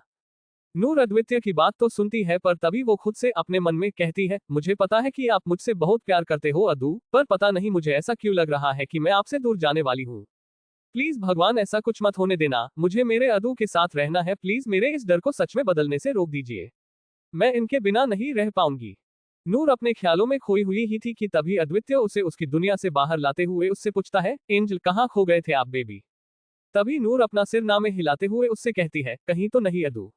अच्छा चलिए, मुझे ना कुछ चटपटा सा खाना है तो आप मेरे लिए वो बनवा दोगे। नूर की फरमाइश सुनकर अद्वितीय बस अपना सिर हिलाता है और वहां से किचन में चला जाता है। इधर नूर को वही अजीब सी फीलिंग आने लगती है पर वो उसे इग्नोर करती है और हॉल का टीवी ऑन करती है और उसमें कुछ मूवी देखने लगती है। इसी के साथ वो वक्त निकल जाता है और सब अपनी अपनी लाइफ में बिजी हो जाते हैं। वो पांचों लड़कियां नूर, अलिना, निही, शिखा और ईशा अपने ऑफिस में पूरी तरह से एडजस्ट हो जाती हैं और अभी तो आधे से ज्यादा ऑफिस की वो सब स्पेशली नूर फेवरेट होती है। नूर और उसकी टीम एक दो बार उस प्लास्टिक डॉल महिमा और उसकी उन तीन तितलियों की इंसल्ट करती हैं जिसके बाद वो लोग उनके आगे आते ही नहीं तो अभी वहां उन्हें कोई परेशान नहीं करता। नूर वहां बहुत अच्छे से सीखने लगती है तो वही अद्वितीय और नूर का ऑफिस रोमांस कभी नहीं छूटता। अब तक वहां किसी को ये पता नहीं चला था कि नूर अद्वितीय की वाइफ है और ना ही उन्होंने कुछ बताया था। वहीं दूसरी तरफ आयु और निही का रिश्ता भी धीरे धीरे और मजबूत हो रहा था। जब भी उन दोनों के पास थोड़ा फ्री टाइम होता था वो लोग एक दूसरे के साथ वो वक्त बिताते थे। यूवी की लाइफ में अभी तक कोई नहीं थी और वो शायद अभी चाहता भी नहीं था कि उसकी लाइफ में कोई आए। वो तो अपने दोनों भाइयों को उनकी लाइफ में आगे बढ़ता देखकर, उन्हें पूरी तरह से सेटल होते हुए देखकर ही खुश था और उन्हीं में तो उसकी खुशी थी। वो जब भी भगवान से कुछ मांगता तो बस उनके लिए ही मांगता था, अपने लिए कुछ भी नहीं। अभी रही बात हमारे अद्वितीय और उसकी एंजल की तो वक्त के साथ इन दोनों का प्यार एक दूसरे के लिए और भी गहरा होते जा रहा था। अद्वितीय नूर को उसके हर फैसले में पूरा सपोर्ट करता था और साथ में जब नूर कुछ गलती करती थी उसे डांट भी वैसे ही लगाता था। अद्वितीय जितना लविंग और केयरिंग था उतना ही वो स्ट्रिक्ट और स्ट्रेट फॉरवर्ड भी था। जो भी बातें उसके दिल में होती थी वो उससे बिना छिपाए बोल देता था और नूर को अभी ये तो पता चल ही चुका था कि अद्वितीय को कैसे हैंडल करना है, तो वो अद्वितीय पर चिढ़ने के बजाय उसे समझती थी और शायद यही बात थी जो अद्वितीय को बहुत ज्यादा पसंद थी। इन सब में नूर को अभी भी वो फीलिंग आती थी और उस वजह से उसे कभी कभी थोड़ी बेचैनी सी होती तो थी पर वो उस फीलिंग को हमेशा इग्नोर कर देती थी। एपिसोड 105। 6 महीने बाद, 2 महीने की बच्ची। 6 महीने बाद। इस वक्त वो सभी तीनों भाई और पूरा dream achiever group shopping mall में थे क्योंकि उन्हें बहुत सारी शॉपिंग जो करनी थी। अगले हफ्ते से आयु और निही की शादी के रिचुअल स्टार्ट होने वाले थे और सब बहुत ही ज्यादा एक्साइटेड थे। उन दोनों ने अभी तक एंगेजमेंट भी नहीं की थी, उनका प्लान शादी से तुरंत पहले एंगेजमेंट करने का था। आयु के कोई पेरेंट्स नहीं थे, उसके जो कोई भी थे वो उसके दोनों भाई थे, तो शादी की सारी जिम्मेदारी युवी और अद्वितीय के कंधों पर ही थी और निही की तरफ उसकी माँ तो नहीं थी, बस उसके डैड थे, तो उधर से पूरी जिम्मेदारी निही के डैड ही संभाल रहे थे। उनके पास अभी ज्यादा वक्त नहीं था तो इसलिए ये शादी की सारी शॉपिंग वो लोग अभी से कर रहे थे। अब तक उनकी शॉपिंग तो हो चुकी थी, बस कुछ बेसिक सी चीजें ही उन्होंने पहले ली थी, बाकी के लिए वो बच्चा पार्टी निही और नूर को छोड़कर पूरा ग्रुप तो थी ही। उन सब ने शॉपिंग कर ली और जब वो मॉल से बाहर आए तभी नूर उन सबको रोकती है। तभी नूर उन सब की तरफ देखते हुए उनसे कहती है, गाइज मैं क्या कहती हूँ कि अगले हफ्ते से भैयू और दिदू की शादी के सभी रिचुअल स्टार्ट हो जाएंगे और हमें शायद टाइम भी नहीं मिलेगा, तो क्यों ना अभी हम मंदिर जाकर अपना माथा टेकाए। मतलब देखो अभी शाम का वक्त है और हम सब इतने खुश भी हैं, तो इससे ज्यादा अच्छी बात क्या हो सकती है, और वैसे भी मंदिर जाने का कोई वक्त नहीं होता। तभी वो अद्वितीय का हाथ पकड़ती है और उसे अपनी पपी आइज दिखाते हुए उससे कहती है, चलिए ना अदू प्लीज, बस थोड़ी देर में आ जाएंगे। तभी अद्वितीय नूर के माथे पर किस करते हुए उससे कहता है, मैंने कभी आपकी कोई बात टाली है जो अभी टालूंगा, चलो चलते हैं। तभी वो सब अपने अपने शॉपिंग बैग्स को ड्राइवर के हाथों घर भेज देते हैं और वो सब मंदिर की तरफ जाते हैं। वहीं दूसरी तरफ एक औरत जिसकी उम्र लगभग 25 के आसपास होगी वो किसी से डरकर भाग रही थी, पर वो अकेली नहीं थी। उस औरत के हाथ में अभी एक बहुत ही छोटा सा बच्चा भी था जो ज्यादा नहीं पर सिर्फ 1-2 महीने का होगा। उस औरत के सिर पर और उसकी बॉडी में भी जगह जगह बहुत गहरे घाव बने हुए थे और उसकी हालत देखकर तो यही लग रहा था कि वो ज्यादा देर तक नहीं जिंदा रह पाएगी। तभी अचानक से वो बच्चा बच्ची रोने लगता है और वो औरत उस बच्चे को अपने सीने से लगाकर उसे चुप कराते हुए अपनी धीमी आवाज में उससे कहती है, शशिश मेरी बच्ची, कुछ नहीं होगा तुम्हें और मैं तुम्हें कुछ नहीं होने दूंगी। भले ही मेरी जान चली जाए पर तुम्हें कुछ नहीं होगा बेटा। वो बच्ची रो रही थी और उसके रोने की आवाज सुनकर वो आदमी जो उस औरत और बच्ची को मारना चाहते थे वो अलर्ट हो जाते हैं और उस आवाज को सुनकर उस तरफ बढ़ने लगते हैं। तभी वो औरत खुद रोते हुए कहती है, हे भगवान, अब मैं क्या करूं? बुखार की वजह से ये शांत भी नहीं हो रही है और उन लोगों ने अगर हमें देख लिया तो मेरे साथ साथ वो मेरी बच्ची को भी मार डालेंगे। आप ही कुछ रास्ता बताइए माँ, इस बच्ची की रक्षा करिए। वो रो रही थी और मन ही मन प्रार्थना भी कर रही थी कि तभी उसके कानों में थोड़ी दूर से कुछ घंटी की आवाजें आने लगती हैं और वो झट से समझ जाती हैं कि ये मंदिर की घंटी है और हो ना हो वो मंदिर यहाँ से ज्यादा दूरी पर नहीं होगा।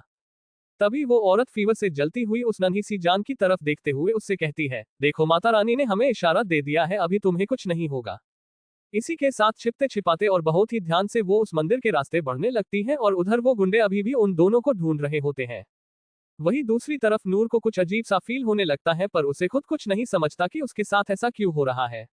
अभी वो लोग अद्वितीय नूर और उनका पूरा ग्रुप भी मंदिर जाने के रास्ते पर थे, तो वही वो औरत भी उस रोती हुई बच्ची को लेकर धीरे धीरे आगे बढ़ रही थी।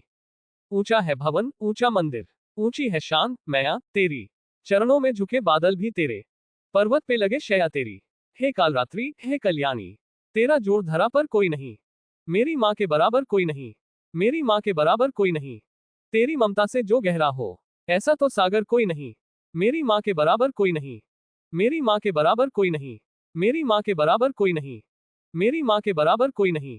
मंदिर की तरफ आते हुए अचानक से उस औरत का ध्यान उन गुंडों पर जाता है जो अभी मंदिर के चारों तरफ घूम रहे थे पर वो मंदिर में नहीं जा रहे थे। तभी वो अपने आप को उन गुंडों की नजरों से बचाते हुए मंदिर में जाती है पर अब तक उस बेचारी की हालत बहुत ज्यादा खराब हो चुकी थी और उससे ठीक से खड़ा भी नहीं रहा जा रहा था पर वो उस बच्ची के लिए इतनी तकलीफ बर्दाश्त कर रही थी। आखिर यही तो होती है ना माँ, जो खुद तकलीफ सहकर अपने बच्चों को खुशियां देती है। वो छोटी सी जान अपनी बड़ी बड़ी और आंसू भरी आंखों से उस औरत की तरफ देख रही थी जो उसे प्रोटेक्ट करने के लिए खुद की जान तक दांव पर लगा रही थी। जैसे धारा और नदियां, जैसे फूल और बगिया, मेरे इतना ज्यादा पास है तू। जब ना होगा तेरा आंचल, नैना मेरे होंगे जलथल, जाएंगे कहाँ फिर मेरे आंसू। दुख दूर हुआ मेरा सारा, अंधियारों में चमका तारा, नाम तेरा जब भी है पुकारा। सूरज भी यहाँ है, चंदा भी, तेरे जैसा उजागर कोई नहीं, मेरी माँ के बराबर कोई नहीं, मेरी माँ के बराबर कोई नहीं, हे कालरात्रि हे कल्याणी, तेरा जोड़ धरा पर कोई नहीं, मेरी माँ के बराबर कोई नहीं, मेरी माँ के बराबर कोई नहीं। तभी वो औरत मंदिर के एक कोने में आती है और फिर उस बच्ची को अपनी फटी हुई शॉल में लपेटकर उसे फर्श पर रखती है। अभी वो नन्ही सी जान अपने निचले होंठ को आगे की तरफ करके उसे देख रही थी। तभी वो औरत उस बच्ची के पूरे फेस पर किस करती है और फिर रोते हुए उससे कहती है, मुझे माफ करना बेटा, मैं ऐसे तुम्हें यहाँ छोड़कर जा रही हूँ और मुझे पता है कि मैं अब कभी तुमसे नहीं मिल पाऊंगी, पर मेरा माता रानी पर अटूट विश्वास है कि वो तुम्हारे साथ कुछ भी गलत नहीं होने देगी, वो तुम्हारी रक्षा करेगी। मैं हमेशा तुम्हारे पास रहूंगी तुम्हारे साय की तरह, पर अभी मुझे जाना होगा। मैं तुमसे बहुत प्यार करती हूँ बेटा। तभी वो औरत दूर से ही मंदिर में मौजूद माता रानी की मूर्ति की तरफ देखती है और अपने हाथों को जोड़कर रोते हुए कहती है, मैं इस बच्ची को आपके हवाले कर रही हूँ माँ, अब आप ही इसकी रक्षा करिए। वो एक आखिरी बार उस बच्ची की तरफ देखती है और उसके माथे पर किस करके वहां से जाने के लिए उठती है पर वो बच्ची उसका ड्रेस पकड़ लेती है और सुबकने लगती है।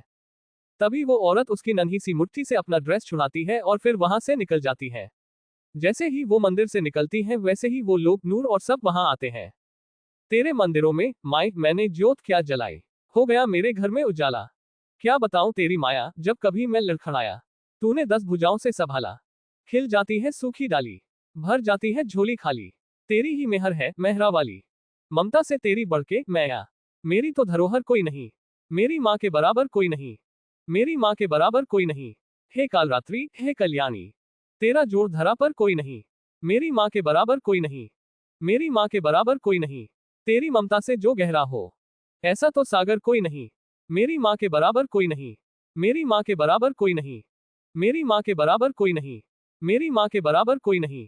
इधर वो औरत भाग ही रही थी कि वो गुंडे उसे पकड़ लेते हैं और उनमें से एक उससे पूछता है, बता वो बच्ची कहाँ है और कहाँ छोड़ आई तू उसे। तभी वो औरत अपना सिर हिलाते हुए उससे कहती है, नहीं बताऊंगी, कभी नहीं बताऊंगी। अगर तुम मुझे जान से भी मार दो तब भी नहीं बताऊंगी। तभी दूसरा उस औरत से कहता है, वैसे भी तू मरने ही वाली है और रही बात उस बच्ची की तो उसका पता तो हम कैसे भी करके लगा कर ही रहेंगे।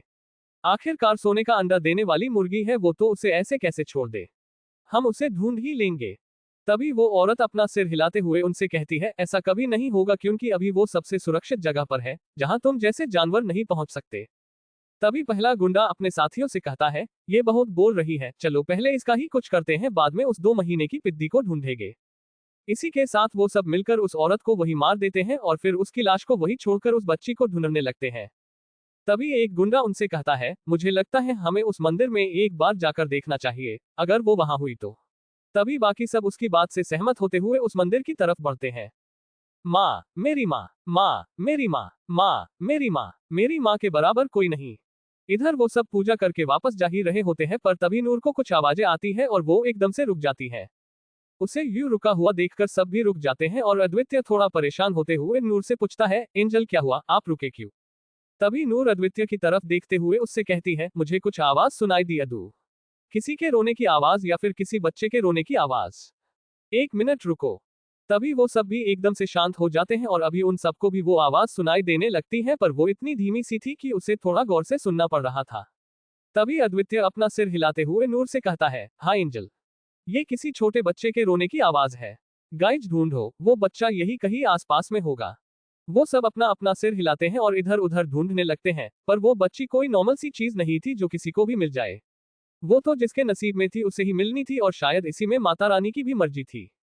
वो सब पिछले 5 मिनट से ढूंढ रहे थे पर उन्हें कुछ नहीं मिला। तभी वो सब एक जगह पर आकर रुकते हैं और आयु नूर से कहता है, प्रिंसेस शायद वो बच्चा अपनी माँ के साथ चला गया होगा और देखो अभी कोई आवाज भी नहीं आ रही है, तो चलो हम भी चलते हैं। सब युवी की बात से सहमत थे पर नूर का दिल नहीं मान रहा था।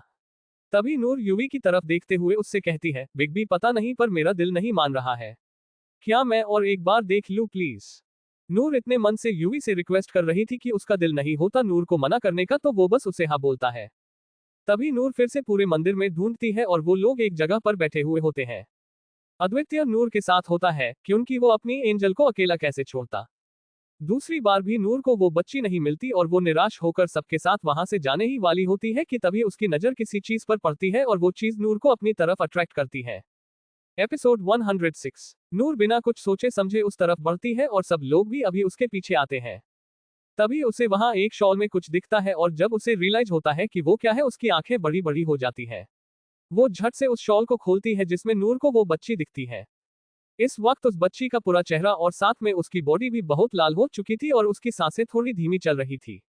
उस शॉल में एक बहुत ही छोटी सी बच्ची को देखकर उन लोगों को जैसे कोई झटका सा लगता है।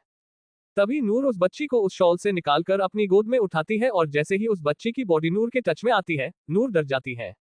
वो अद्वितीय की तरफ देखते हुए अपनी डरी हुई आवाज में उसे बताती है, अदू देखो इसकी पूरी बॉडी जल रही है।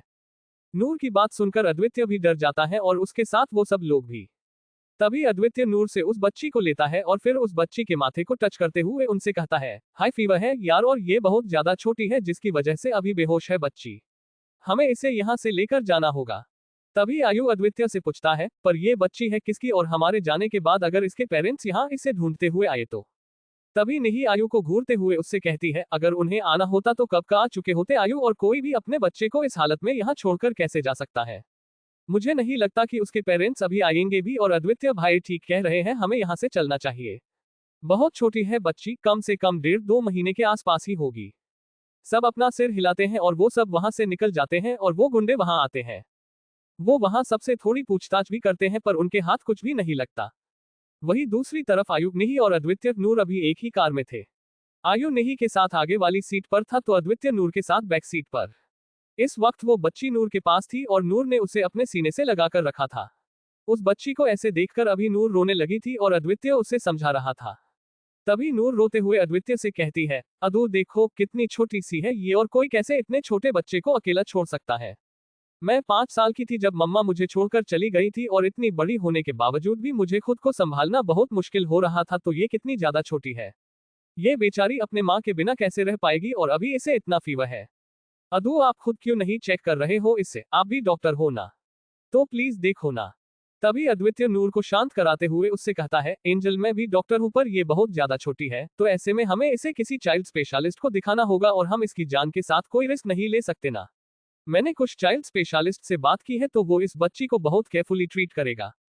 नूर अपना सिर हिलाती है और उस बच्ची को अपने और करीब लाते हुए अपने सिर को अद्वितीय के सीने पर रखती है। तभी अद्वितीय आयु की तरफ देखते हुए उससे कहता है, भाई प्लीज थोड़ा जल्दी चलिए ना। आयु अपना सिर हिलाता है और गाड़ी की स्पीड बढ़ाता है। उनके गाड़ी के पीछे बाकियों की भी गाड़ी थी और वो लोग भी उन्हें फॉलो कर रहे थे। कुछ ही देर में वो लोग सेवन हिल्स हॉस्पिटल पहुंचते हैं और अद्वितीय उस बच्ची को लेकर सीधा डॉक्टर कुश के कैबिन में जाता है। नूर अद्वितीय के साथ अंदर होती है तो बाकी सब बाहर वेट कर रहे होते हैं।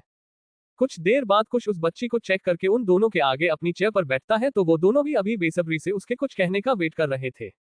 वो बच्ची अभी अद्वितीय के पास थी। तभी अद्वितीय अपनी प्लेन आवाज में कुश से पूछता है, कुश सब ठीक है ना इस बच्ची के साथ? तभी कुश बिना बातों को गोल गोल घुमाते हुए अद्वितीय और साथ में नूर को बताता है, नहीं, जब मैंने इस बच्ची को चेक किया तभी मुझे अंदाज आया था कि ये प्रीमेच्योर बेबी है और पैदा होने के बाद से अब तक इस बच्ची का ठीक से ध्यान नहीं रखा गया है। नॉर्मल बच्चों से इसे थोड़ी ज्यादा केयर चाहिए होगी और हाँ, सबसे इम्पोर्टेंट, आप लोगों को इसे कुछ महीने अपनी बॉडी हिट देनी होगी, कम से कम 3 महीने तो भी, और उससे इस बच्ची को बहुत हेल्प मिलेगी। अब रही बात मिल्क मतलब मदर मिल्क की, तो आई थिंक इट्स इम्पॉसिबल क्योंकि उसकी माँ का कुछ अता पता नहीं है, पर एक प्रीमेच्योर बेबी के लिए उसकी माँ का दूध सबसे ज्यादा जरूरी होता है। कुश की ये बात सुनकर उन दोनों को अभी हेल्पलेस फील हो रहा था। तभी नूर एक नजर उस बच्ची की तरफ देखती है और फिर थोड़ा हिचकिचाते हुए कुश से पूछती है, उम्मा, ऐसा कोई ऑप्शन नहीं है क्या जिससे मैं? उम्मा, वैसे वो दोनों समझ चुके थे कि नूर क्या पूछना चाह रही थी। तभी कुश एक नजर अद्वितीय की तरफ देखता है और तभी अद्वितीय सबसे पहले उसकी गोद में सोई उस मासूम सी जान को देखता है और फिर कुश की तरफ देखते हुए अपना सिर हिलाता है। अद्वितीय की परमिशन मिलते ही कुश नूर से कहता है, ऑप्शन है नूर, एक मेडिसिन है जिससे ये मिल्क प्रोड्यूस हो सकता है, पर उस मेडिसिन को आपको डेली 15 दिन तक लेना होगा। तभी नूर बिना एक सेकंड भी वेस्ट किए उससे कहती है, ओके, मुझे मंजूर है, आप प्लीज वो मेडिसिन मंगवा दो। तभी अद्वितीय उस छोटे बच्ची के छोटे से बालों को बहुत ही ज्यादा हल्के हाथ से ठीक करते हुए नूर से कहता है, वो मेडिसिन आपको 1 घंटे में मिल जाएगी एंजल, आप परेशान मत होइए। पर आप श्योर है कि आपको ये करना है? आप अभी इन सब के लिए बहुत यंग हो तो सोच लो बेबी। तभी नूर अद्वितीय की बाहों से उस बच्ची को अपनी गोद में लेती है और उसे अपने सीने से लगाते हुए अद्वितीय से कहती है, मैंने सोच लिया अदू कि मुझे ये करना है। माता रानी ने ये बच्ची मेरी झोली में डाली है और मैं इसके लिए वो हर एक चीज करूंगी जो एक माँ अपने बच्चे के लिए करती है। मुझे पता है कि माँ का प्यार क्या होता है और किसी बच्चे के पास अगर उसके माँ का प्यार और सिर पर बाप का साया ना होना तो उसकी जिंदगी नर्क से भी बदतर हो जाती है। हम दोनों ने ही ये फील किया है और हम तभी अच्छे खासे बड़े और समझदार थे, पर ये 2 महीने की छोटी सी जान क्या करेगी अदू और किसके भरोसे रहेगी? हमें तो उसके पेरेंट्स का भी पता नहीं है, तो ऐसे में हम इस मासूम को कहाँ छोड़ेंगे? नहीं, मुझे इसे नहीं छोड़ना। ये अब से मेरी है और मैं इसकी माँ हूँ। भले ही मैंने इसे जन्म नहीं दिया पर प्यार बहुत दूंगी। ये एक तरह से माता रानी का आशीर्वाद है और मैं इसके लिए कुछ भी करूंगी अदू, फिर चाहे उसके लिए मुझे थोड़ी सी तकलीफ ही क्यों ना उठानी पड़े। आप प्लीज इसे मुझसे दूर मत करना अदू, प्लीज। इसी के साथ नूर की आंखों से आंसू बहने लगते हैं और वो उस बच्ची को अपने बेहद करीब पकड़ती है। तभी अद्वितीय नूर को हक करता है पर वो बहुत ध्यान रखता है क्योंकि उन दोनों के बीच में वो प्यारी सी बच्ची जो थी। तभी अद्वितीय नूर के बालों पर किस करते हुए उससे कहता है, आप रोइए मत एंजल, और मैं क्यों भला इस बच्ची को आपसे दूर करूंगा? अगर आप इसकी मम्मा हो तो मैं भी तो इसका डैडा हूं और कोई भी बाप उसके बच्चे को खुद से दूर नहीं करता और ना मैं ऐसा होने दूंगा। नूर अपना सिर हिलाती है। तभी अद्वितीय कुश की तरफ देखता है जो अभी अपनी छोटी सी स्माइल के साथ उन्हें देख रहा था। अद्वितीय कुश से पूछता है, कुश मेरी बेटी के लिए कुछ लिक्विड मेडिसिन वगैरह है जो हमें उसे देनी है? तभी कुश अद्वितीय से कहता है, हाँ सर। 1 मिनट। अद्वितीय बस अपना सिर हिलाता है और कुश उसे प्रिस्क्रिप्शन थमाते हुए उससे कहता है, सर इसमें मैंने बच्ची के लिए मेडिसिन लिख दी है, तो आप प्लीज देख लीजिए। अद्वितीय एक नजर उस प्रिस्क्रिप्शन पर डालता है और उससे थैंक यू कहता है। अद्वितीय नूर को हक करता है और उस बच्ची की तरफ देखता है जो अभी बेहोशी में भी नूर से चिपकी हुई थी। तभी अद्वितीय अपने मन में सोचता है, ये क्या था और क्यों हुआ मुझे नहीं पता, पर इतना जरूर पता है कि ये आपकी मर्जी से हुआ है माँ। ना ही नूर को ऐसे अचानक मंदिर जाने की इच्छा होती, ना उसे वो आवाज आती और ना ये बच्ची नूर को मिलती। डॉट डॉट हम सब वही थे और हम भी ढूंढ रहे थे पर ये नूर को ही मिली, मतलब कुछ तो कनेक्शन है। ये खून का नहीं पर दिल का जरूर हो सकता है। अगर आप हमें यही इशारा दे रहे हो और यही चाहते हो कि हम इस नन्ही सी जान को संभाले, उसका ख्याल रखे, तो वैसा ही होगा माँ। हम दोनों इस बच्ची का पूरा ध्यान रखेंगे जैसे पेरेंट्स उनके बच्चे का रखते हैं। ये अब से हमारी, मेरी और नूर की बेटी होगी। ये अद्वितीय सिंह की बेटी होगी और मैं अपनी बेटी को सारी दुनिया से बचाकर रखूंगा।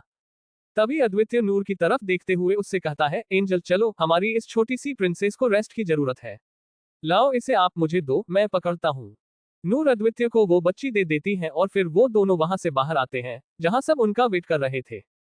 तभी अद्वितीय उन्हें उनका फैसला और बच्ची की कंडीशन का सच बताता है। अद्वितीय और नूर के फैसले के लिए वो सब बहुत खुश होते हैं पर उस बच्ची की हालत के बारे में जानकर उन्हें बहुत बुरा लगता है। तभी अद्वितीय उन्हें बताता है, बेबी की एक भी वैक्सीन नहीं हुई है, तो हमें टाइम टू टाइम इसे वैक्सीन लगवाने होंगे। वो लोग अपना सिर हिलाते हैं और तभी आयु अद्वितीय से कहता है, ला आदू बच्ची की प्रिस्क्रिप्शन दे, मैं मेडिसिन लेकर आता हूँ। अद्वितीय आयु को वो प्रिस्क्रिप्शन देता है और आयु वहां से चला जाता है और कुछ ही देर में वो सब हॉस्पिटल के बाहर होते हैं। तभी नहीं उन सबसे कहती है, गाइज अभी तो और मजा आएगा, मतलब सबके साथ हमारी ये बेबी प्रिंसेस भी उसकी मासी की शादी अटेंड करेगी। तभी आयु अपनी आइज रोल करते हुए नहीं से कहता है, क्या मतलब मासी की शादी? क्या तुम अकेली शादी कर रही हो? तुम्हारे साथ साथ मेरी भी है, तो वो सिर्फ मासी की नहीं पर मासी और चाचू की शादी अटेंड करेगी। तभी यूवी कंफ्यूज होते हुए आयु से पूछता है, तू उसका चाचू कैसे होगा यार? तू अदू से बड़ा है तो तू उसका बड़े पापा होगा मेरी तरह। तभी अद्वितीय यूवी से कहता है, नो भाई, आयु भाई ठीक कह रहे हैं। वो मेरी छोटी प्रिंसेस के चाचू ही होंगे, क्योंकि उसके पास आप हो जो उसके बड़े पापा है, तो ऐसे में उसे दो बड़े पापा नहीं चाहिए तो एक चाचू होंगे। तभी नहीं अद्वितीय और नूर से पूछती है, वैसे आप दोनों ने इस नन्ही परी के लिए कोई प्यारा सा नाम सोचा है? तभी वो दोनों अपना अपना सिर हिलाते हैं और फिर एक साथ कहते हैं, सहर। तभी वो दोनों एक दूसरे की तरफ देखते हैं क्योंकि उन्हें नहीं पता था कि दोनों ने एक ही नाम सोचा था।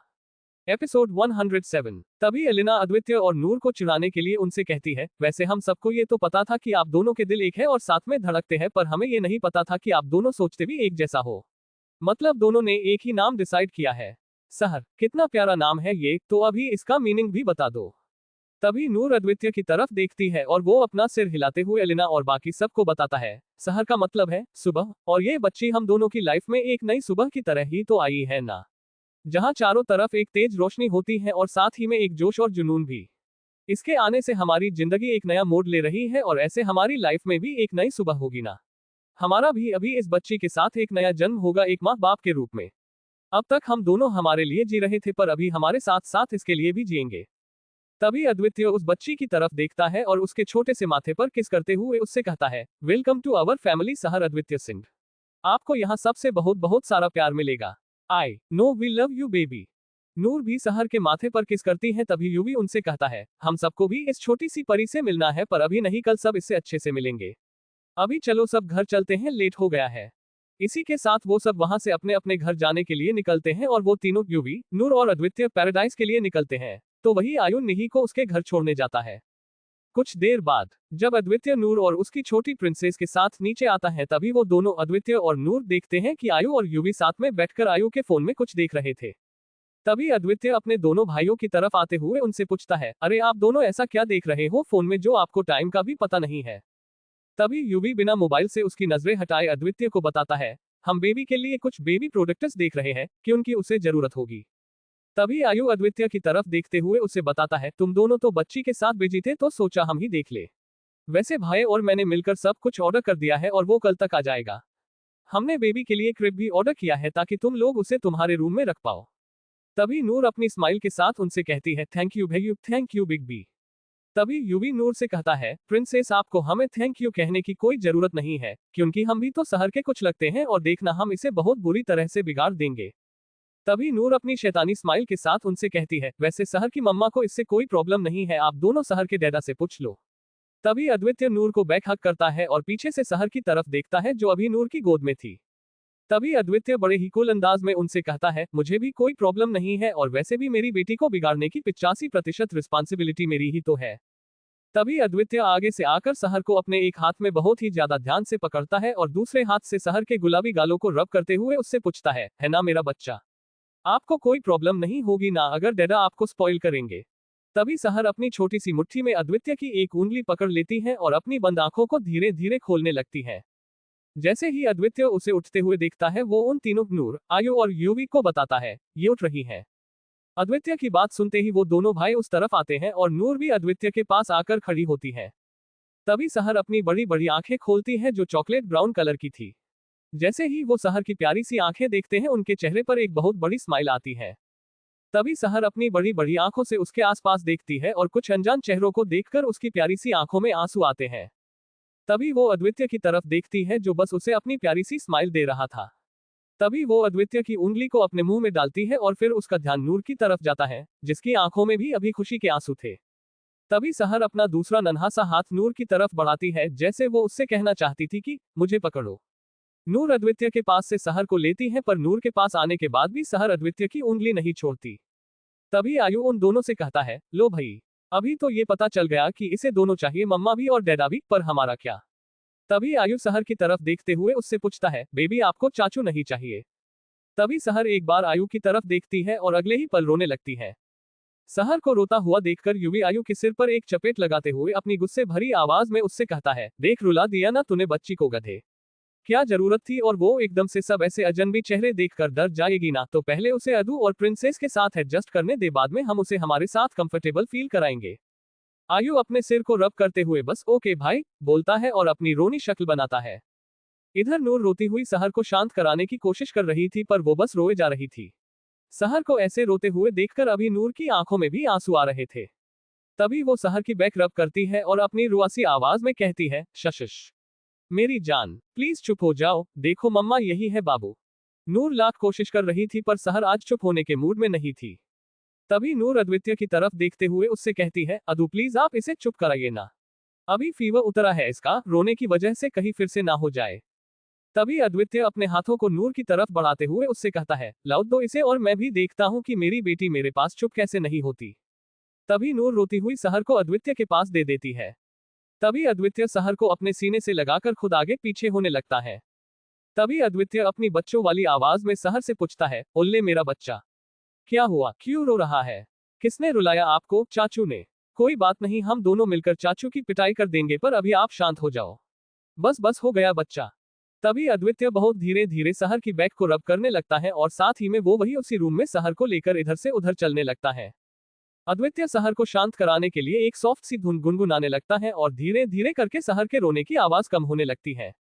नूर, आयु और युवी भी ये नोटिस करते हैं और उनके चेहरे पर अभी थोड़ी राहत थी। तभी आयु अपनी धीमी आवाज में युवी से कहता है, भाई देखो कैसे अदू सहर को संभाल रहा है, मतलब हमारा बेबी ब्रदर अभी उसके बेबी को संभाल रहा है और वो भी कितने प्यार से। युवी भी एक स्माइल के साथ अपना सिर हिलाता है और अद्वितीय की तरफ देखता है जिसने अभी सहर को चुप भी करा दिया था और वो नन्ही सहर अभी उसके डैडा की गोद में चैन से सो भी रही थी। तभी अद्वितीय नूर के पास आता है और सोती हुई सहर को नूर की गोद में देते हुए उससे कहता है, लो एंजल, सो गई हमारी प्रिंसेस और डरने की कोई भी बात नहीं है। जब छोटे बच्चों की तबीयत खराब रहती है ना, तो वो ऐसे ही छोटी छोटी बातों पर रोने लगते हैं। वैसे मुझे थोड़ा एक्सपीरियंस है कि बेबीज को हैंडल कैसे करते हैं, पर आपको नहीं होगा ना। नूर अपना उदास सा फेस बनाते हुए अपना सिर नामे हिलाती है। तभी अद्वितीय अपनी छोटी सी स्माइल के साथ उससे कहता है, अरे एंजल, इसमें सैड होने वाली कोई बात नहीं है, सबको ये एक्सपीरियंस पहले से हो ये जरूरी नहीं है, आप भी वक्त के साथ सब कुछ सीख जाओगे और ऊपर से मैं तो आपके साथ हूं ना, आपको सब कुछ सिखाने के लिए। तभी नूर भी स्माइल करते हुए हाथ में जवाब देती है। तभी अद्वितीय अपनी टेढ़ी स्माइल के साथ नूर से पूछता है, ये अभी छोटी है, मतलब हम दोनों को बहुत ज्यादा परेशान करने वाली है। रात रात भर जागना, हमारी इस लिटिल लव की सूसू पॉटी साफ करना, इसके टाइम टू टाइम नैपिज बदलना, इसका पेट भरना, ये सब करने के बाद आपको खुद के लिए बिल्कुल टाइम नहीं मिलेगा, तो एंजल क्या आप इन सब के लिए रेडी हो। तभी नूर सोती हुई सहर की तरफ देखती है और उसके माथे पर किस करते हुए अद्वितीय से कहती है, इसे मैंने पूरी तरह से अपनी बेटी माना है अदू, तो अभी मैं पीछे मुड़कर बिल्कुल भी नहीं देखना चाहती। मैंने बहुत लोगों को एक बच्चे के लिए तरसते हुए देखा है और यहाँ तो माता रानी ने बिन मांगे ही हमारी झोली में इस छोटी सी जान को डाल दिया। ये हमारी किस्मत में थी जो हमें मिलनी ही थी और अभी किसी भी वजह से मैं इसे खुद से दूर नहीं करना चाहती। भले ही इसे जन्म जिस किसी ने भी दिया होगा, पर ये मेरी बेटी है और हमेशा मेरी बेटी ही रहेगी। तभी अद्वितीय नूर को अपनी आंखें दिखाते हुए उससे कहता है, आपकी नहीं हमारी। नूर और अद्वितीय की सहर, हमारे दिल का टुकड़ा। तभी अद्वितीय भी सहर के माथे पर किस करता है और फिर नूर की तरफ देखते हुए उससे कहता है, एंजल चलो, डिनर का टाइम हो चुका है, तो हम सब डिनर करते हैं और उसके बाद आपको मेडिसिन भी लेनी है, फिर हम सो जाएंगे, क्योंकि हमारा बेबी अगर आधी रात में उठ गया तो रह गई हमारी नींद पूरी होने से। अद्वितीय की इस बात पर वो तीनों हंसते हैं और फिर वो डाइनिंग टेबल की तरफ बढ़ते हैं।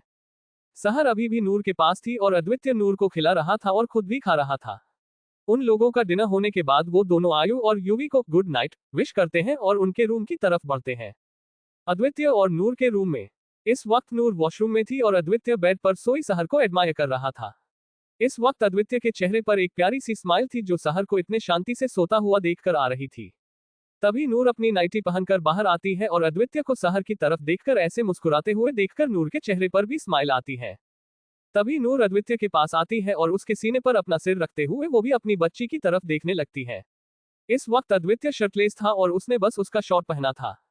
तभी अद्वितीय नूर की नेकेड थाइज पर अपना हाथ रखते हुए उससे कहता है, ये हमारी लाइफ में किसी ब्लेसिंग की तरह आई है ना एंजल, और देखो ये कितनी प्यारी और मासूम सी है।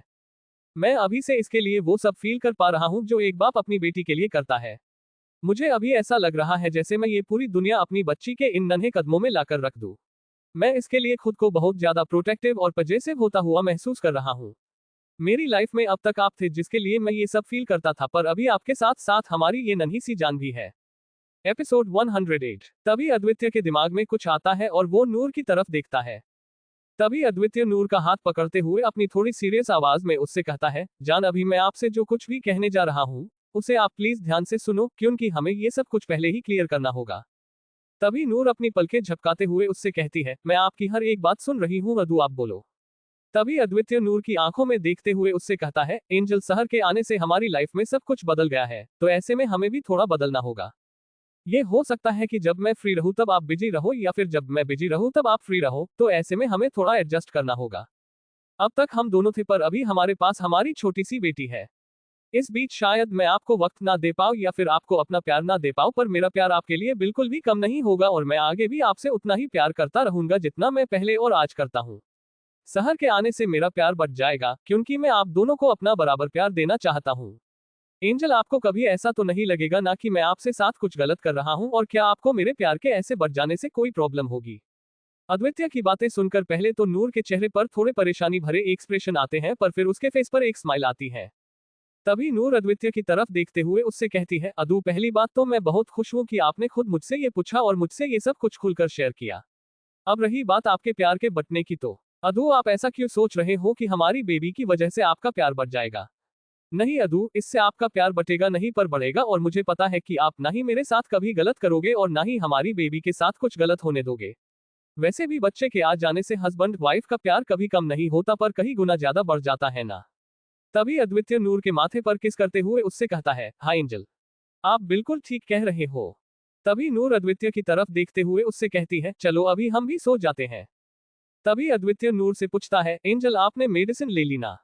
नूर बस अपना सिर हिलाती है। तभी अद्वितीय बहुत धीरे से सोई हुई शहर को बेड पर से उठाता है और उसे सीने से लगाता है। अभी शहर उसकी नैपी में थी, तो जब अद्वितीय उसे पकड़ता है शहर थोड़ी हलचल करने लगती है। तभी अद्वितीय झट से शहर की पीठ थपथपाता है और वो सो जाती है। शहर के सोने के बाद अद्वितीय भी बहुत ध्यान से शहर को अपने सीने से लगाए हुए ही बेड पर लेट जाता है और नूर दोनों बाप बेटी को एक सॉफ्ट की ब्लैंकेट से कवर करती है और फिर खुद भी उसमें आ जाती है। नूर अद्वितीय के कंधे पर अपना सिर रखती है और शहर की तरफ देखती है जिसका चेहरा अभी नूर की तरफ था। तभी नूर शहर की छोटी सी नाक पर किस करते हुए कहती है, मम्मा का बेबी। तभी अद्वितीय नूर को अपने करीब खींचते हुए उसके होठों पर एक किस करता है और फिर उससे कहता है, गुड नाइट एंजल, अभी सो जाओ। नूर भी अद्वितीय के गाल पर किस करते हुए उसे गुड नाइट कहती है और फिर वो दोनों भी सो जाते हैं। रात में अद्वितीय और नूर 2 बार उठते हैं क्योंकि उन्हें उनकी बेटी का पेट जो भरना था। अद्वितीय नूर को दूध फॉर्मूला मिल्क से भरी बोतल देता है और नूर शहर को अपनी गोद में लेती है और फिर उसके पेट को बहुत ही धीरे से दबाते हुए शहर से कहती है, भूखी लगी है मेरे बेबी को, चलो हम आपकी भूखी को भगाते हैं ताकि मम्मा के बेबी का पेट भर जाए और उसे जल्दी जल्दी निन्नी आ जाए। तभी नूर उस बोतल को शहर के मुंह में डाल देती है और शहर दूध पीने लगती है। जब शहर का पेट भर जाता है तभी अद्वितीय उसे पकड़ता है और उसकी बैक को रब करता है ताकि उसे डकार आए। उसके बाद अद्वितीय शहर को लेकर बेड पर लेट जाता है और कुछ ही वक्त में वो लोग फिर से सो जाते हैं। अगली सुबह अद्वितीय सोया हुआ था, पर उसे उसके नेकेड चेस्ट पर कुछ गिला गिला महसूस हो रहा था। तभी अद्वितीय बिना अपनी आंखें खोले कहता है, एंजल परेशान मत करो यार, वरना मैं आपको पनिश करूंगा। अद्वितीय की आवाज सुनकर नूर की नींद खुलती है और वो कंफ्यूज होती है क्योंकि वो तो सो रही थी, फिर अद्वितीय किसकी बात कर रहा था। जब नूर अद्वितीय की तरफ देखती है तभी उसके चेहरे पर एक प्यारी सी स्माइल आती है।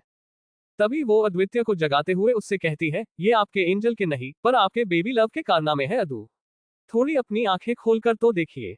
नूर की बात सुनकर अद्वितीय आलस से अपनी आंखें खोलता है और जैसे ही उसकी नजर आगे की तरफ जाती है उसके चेहरे पर भी एक प्यारी सी स्माइल आती है। इस वक्त शहर अद्वितीय के चेस्ट को अपने छोटू से मुंह में लेने की कोशिश कर रही थी। वैसे छोटे बच्चे अक्सर ऐसा करते हैं तो इसमें कोई भी बुरी बात नहीं थी। शहर की इतनी प्यारी सी हरकत देखकर वो दोनों हंसने लगते हैं और उनकी आवाज सुनकर शहर अपना सिर उठाकर उनकी तरफ देखने की कोशिश करती है, पर उससे नहीं होता। वो सिर्फ 2 महीने की छोटी सी बच्ची थी तो वो इतने जल्दी अपना सिर कैसे उठाती। तभी अद्वितीय शहर की तरफ देखते हुए नूर से कहता है, एंजल लगता है कि हमारी जान उसके मम्मा डैडा को देखना चाहती है। तभी अद्वितीय बहुत ध्यान से सहर को पकड़ता है और फिर खुद बेड के हेडरेस्ट के सपोर्ट से बैठता है। तभी अद्वितीय सहर को अपने पेट पर बिठाता है और अपना एक हाथ उसके गर्दन के पीछे रख देता है ताकि वो पीछे ना गिरे और ना ही उसकी छोटी सी गर्दन में कोई मोच आए। नूर भी अपने एक हाथ से सहर की छोटी सी कमर हल्के से पकड़ लेती है। तभी अद्वितीय और नूर दोनों सहर के गालों पर एक साथ किस करते हुए उसे गुड मॉर्निंग बेबी कहते हैं, जिसकी वजह से सहर हंसने लगती है। तभी वो उन दोनों की तरफ देखती है और फिर अपनी छोटी सी मुट्ठी अपने मुंह में डालती है। अभी सहर कुछ एक दो शब्द बड़बड़ाती है। उसे सुनकर अद्वितीय सहर के छोटे से पेट को अपनी उंगली से पोक करते हुए उससे पूछता है, आप कौन सा गाना गा रहे हो बच्चा? अच्छा, आपको डैडा की तरह सिंग करना है। सबसे पहले बोलो डै डा, बोलो बेबी। जब अद्वितीय बोल रहा था तभी सहर उसकी तरफ ही देख रही थी और नूर सहर को देख रही थी। तभी नूर अद्वितीय से कहती है, अदो देखो, बेबी कितने ध्यान से आपकी बात सुन रही है, मतलब she will be a good listener. अद्वितीय अपना सिर हिलाते हुए उससे कहता है, हाँ ये तो अच्छी बात है ना। मतलब आगे जाकर हम हमारी इस नन्ही सी प्रिंसेस से बहुत कुछ शेयर कर सकते हैं और वो हमारी सारी बातें सुनेगी। अद्वितीय सहर की तरफ देखकर उससे पूछता है ना बच्चा? तभी सहर अद्वितीय के फेस को छूने के लिए अपने नन्हे हाथों को आगे बढ़ाती है पर उसके हाथ वहां तक नहीं पहुंचते। तभी नूर हंसते हुए अद्वितीय से कहती है, लो इसे भी आपका ये हैंडसम फेस पसंद है। मिस्टर सिंह बच के रहना, क्योंकि मेरी तरह आपकी बेटी भी आपके लिए ओवर पजेसिव होने वाली है। मतलब अभी आपको एक नहीं पर दो दो लड़कियों को संभालना होगा जो आपके लिए पागल है। वैसे भी बेटियां उनके पापा के लिए थोड़ी ज्यादा ही पजेसिव होती हैं। अद्वितीय नूर की बात से सहमत तो था ही पर खुश भी था। तभी सहर अद्वितीय की नाक को अपने हाथ में पकड़ती है और उसे अपने मुंह में डालने की कोशिश करती है। अद्वितीय उसे नहीं रोकता क्योंकि उसे पता था कि अगर उसने सहर को रोका तो वो रोने लग जाएगी। तो सहर अभी अद्वितीय के फेस के साथ जो भी कर रही थी अद्वितीय उसे करने तो दे रहा था पर उसे थोड़ा डर भी लग रहा था। तभी वो अपनी क्यूट सी आवाज में सहर से कहता है, बेबी आपको डैडा के फेस के साथ जो भी करना है करो, पर स्क्रैच नहीं करना वरना डैडा का हैंडसम सा फेस बैड दिखेगा और सब डैडा को बुरा बोलेंगे। तो मेरा बेबी ऐसा नहीं करेगा ना? अद्वितीय सहर से जो कुछ भी पूछ रहा था उस पर सहर का ध्यान नहीं था। वो तो अद्वितीय के पूरे फेस पर अपनी बेबी किस्सी कर रही थी और उसके फेस को गिला कर रही थी। अद्वितीय को इस बात से कोई इरिटेशन नहीं हो रही थी, उल्टा वो ये सब कुछ एंजॉय कर रहा था। तभी नूर अद्वितीय से कहती है, अदु ये जो भी दिखेगा उसे सीधे अपने मुंह में डाल देगी तो हमें बहुत ध्यान रखना होगा ना? मतलब इसके आसपास रहने वाली चीजों को, इसके टॉयज को और यहाँ तक कि हमें भी अपने आप को पूरा क्लीन रखना होगा। मैं किसी भी कीमत पर अपने बच्ची को यूं बार बार बीमार होते हुए नहीं देख सकती। तभी अद्वितीय नूर का हाथ पकड़कर उसे धीरे से दबाते हुए उससे कहता है, ऐसा कुछ भी नहीं होगा एंजल, मैं हूं ना। मैं हमारी बच्ची को कुछ नहीं होने दूंगा, आप डरिए मत। वैसे अभी सबसे पहले आप इसे दूध पिला दो, तब तक मैं इस बदमाश के लिए ऑयल रेडी करता हूँ। इसे बात देने के 1 घंटे पहले हमें इसे मसाज देनी होगी ताकि ये भी आगे जाकर स्ट्रॉन्ग बने। तभी अद्वितीय सहर के गालों पर किस करके उसे नूर के पास देता है और खुद सहर का फॉर्मूला मिल्क रेडी करने के लिए नीचे जाता है। इधर नूर सहर को अपनी गोद में पकड़ती है और फिर अपनी नाक से सहर की छोटी सी नाक को रब करती है, जिसकी वजह से सहर खिलखिलाकर हंसने लगती है। नूर सहर को बहुत धीरे से गुदगुदी भी करती है और इसी वजह से अभी सहर की हंसी पूरे रूम में गूंज रही थी। तभी अद्वितीय सहर की दूध की बोतल लेकर आता है और नूर उसे दूध पिला देती है। अभी अद्वितीय खुद नीचे कारपेट पर बैठा हुआ था और उसने अपने दोनों पैरों को सीधा रखा था जिस पर उसने सहर को उसके पीठ के बल सुलाया था। अद्वितीय अभी सहर को मसाज दे रहा था और साथ ही साथ नूर को भी समझा रहा था कि छोटे बच्चे को मसाज क्यों और कैसे देते हैं। नूर बहुत ध्यान से अद्वितीय को देख रही थी कि कैसे वो सहर को किसी कांच की गुड़िया की तरह संभाल रहा था। जब अद्वितीय सहर को मसाज देता है उसके तुरंत बाद ही वो सो जाती है। तभी अद्वितीय सहर को बेड के बीच में सुलाता है और उसके दोनों तरफ पिल्लो रख देता है ताकि वो गलती से गिरे नहीं। तभी अद्वितीय नूर की कमर पकड़ता है और उसे अपने करीब खींचते हुए अपनी डिप आवाज में उससे कहता है, हमारी बेटी सो रही है तो हमारे पास थोड़ा सा वक्त है। चलो हम दोनों साथ में शॉवर लेते हैं ताकि हमारा ज्यादा टाइम वेस्ट ना हो। वैसे नूर अद्वितीय की बात के पीछे छिपे हुए उसके इरादे को बखूबी समझ चुकी थी। तभी नूर पहले सहर की तरफ देखती है और फिर अद्वितीय की तरफ देखते हुए उससे पूछती है, अदू सहर उठ गई तो? तभी अद्वितीय सहर की तरफ देखते हुए नूर को बताता है, एंजल ये अभी तो सोई है, इसका मतलब ये अब 1 घंटे से पहले नहीं उठेगी। तो अभी चलो ज्यादा टाइम वेस्ट नहीं करते जान। इसी के साथ अद्वितीय नूर को अपनी बाहों में उठाता है और एक नजर सहर की तरफ देखकर वो उसे वॉशरूम में लेकर जाता है। एपिसोड 109। अद्वितीय और नूर के प्यार भरे शॉवर के बाद जब वो दोनों वॉशरूम से बाहर आते हैं उसके अगले पल ही उनकी छोटी सी बेटी उठ जाती है और अपने हाथ पैर हिलाने लगती है। उसे देखकर अद्वितीय के फेस पर स्माइल आती है और वो सहर के पास आता है। तभी अद्वितीय सहर के पूरे फेस पर बेबी किसेस करने लगता है जिससे सहर हंसने लगती है। तभी अद्वितीय उसे अपनी गोद में उठाते हुए उससे कहता है, उठ गया मेरा बच्चा। आप तो बहुत गुड गर्ल हो, मतलब जब तक मम्मा डैडा बिजी थे तब तक आपने हमें डिस्टर्ब नहीं किया और अभी आप उठ गए। चलो अभी मैं आपको नहला देता हूँ। तभी अद्वितीय नूर की तरफ देखते हुए उससे कहता है, एंजल मैं इसे बात देता हूँ, तब तक आप रेडी हो जाओ।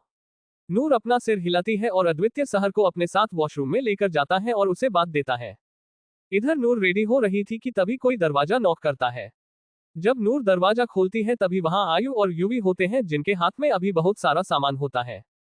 तभी वो दोनों अंदर आकर उन चीजों को बेड पर रखते हैं और उनके हाथ में मौजूद क्रिब रूम के ही एक कोने में सेट करते हैं। तभी यूवी इधर उधर देखते हुए नूर से पूछता है, प्रिंसेस अदू और छोटी प्रिंसेस कहाँ है? तभी नूर वॉशरूम की तरफ इशारा करते हुए उन्हें बताती है, डैडा उनकी बेबी को बात दे रहे हैं। ये सुनते ही आयु अंदर जाता है और छुपके से उन दोनों के स्पेशल मोमेंट्स को अपने फोन में रिकॉर्ड करता है। तभी अद्वितीय आयु से कहता है, भाई मेरी बच्ची को फिर से डराना नहीं, बता रहा हूं मैं आपको। तभी आयु अद्वितीय से कहता है, नहीं डराऊंगा बाबा। अद्वितीय बस अपना सिर हिलाता है और सहर को नहला देता है। जब अद्वितीय सहर के साथ बाहर आता है तभी अद्वितीय सहर को नूर के पास देता है और उसे सहर को रेडी करने के लिए कहता है। अद्वितीय जो खुद सिर्फ टॉवल पर था वो भी उसके क्लोजेट रूम की तरफ चला जाता है।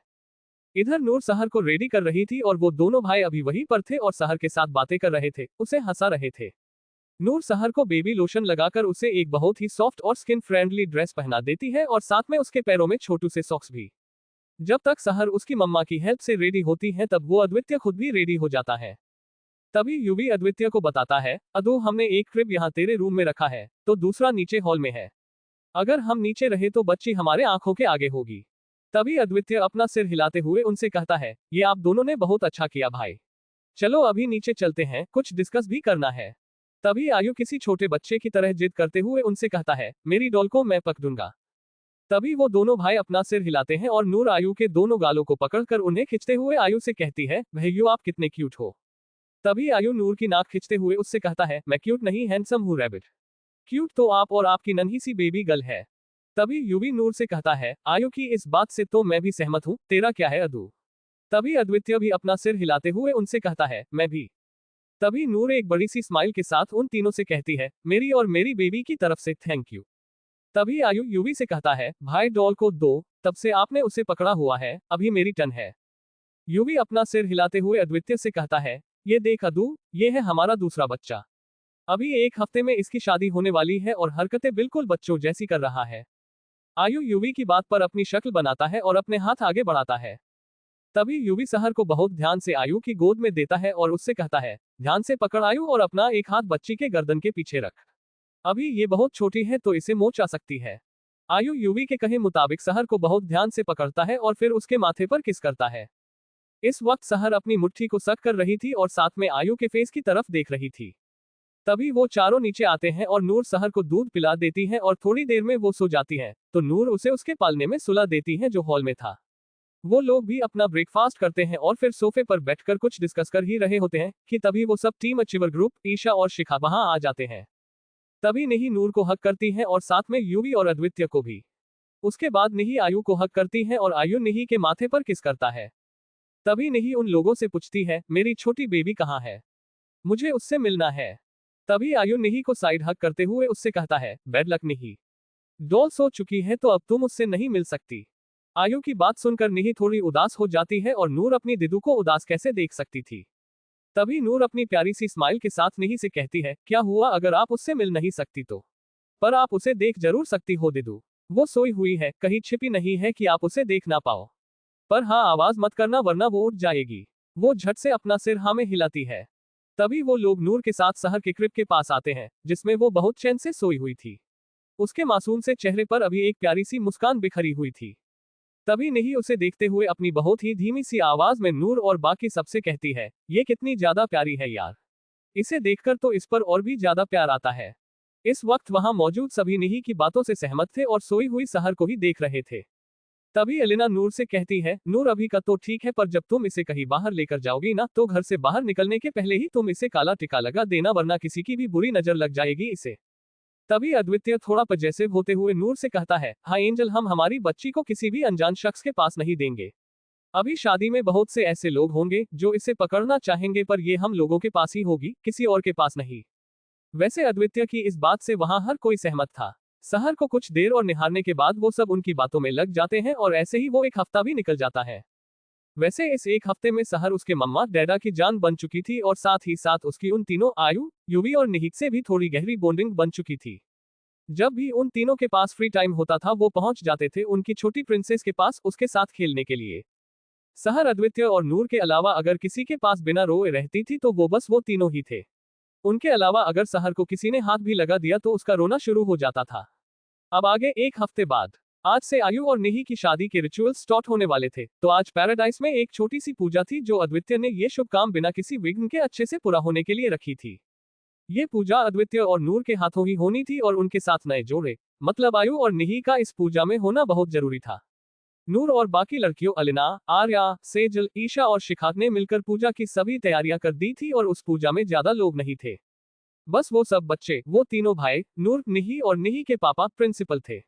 वैसे हम हमारी नन्ही परी को कैसे भूल सकते हैं, वो तो सबसे जरूरी थी।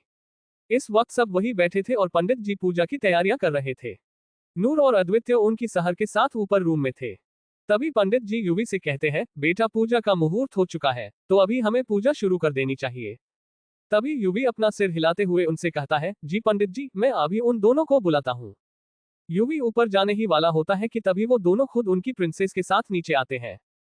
नूर को देखकर तो सब शौक हो चुके थे क्योंकि इस वक्त नूर ने रेड कलर की बहुत ही खूबसूरत सी साड़ी पहनी हुई थी और उसमें वो काफी सुंदर भी लग रही थी। अद्वितीय ने भी रेड कलर का कुर्ता पायजामा पहना हुआ था। सहर ने रेड कलर की प्यारी सी फ्रॉक पहनी हुई थी।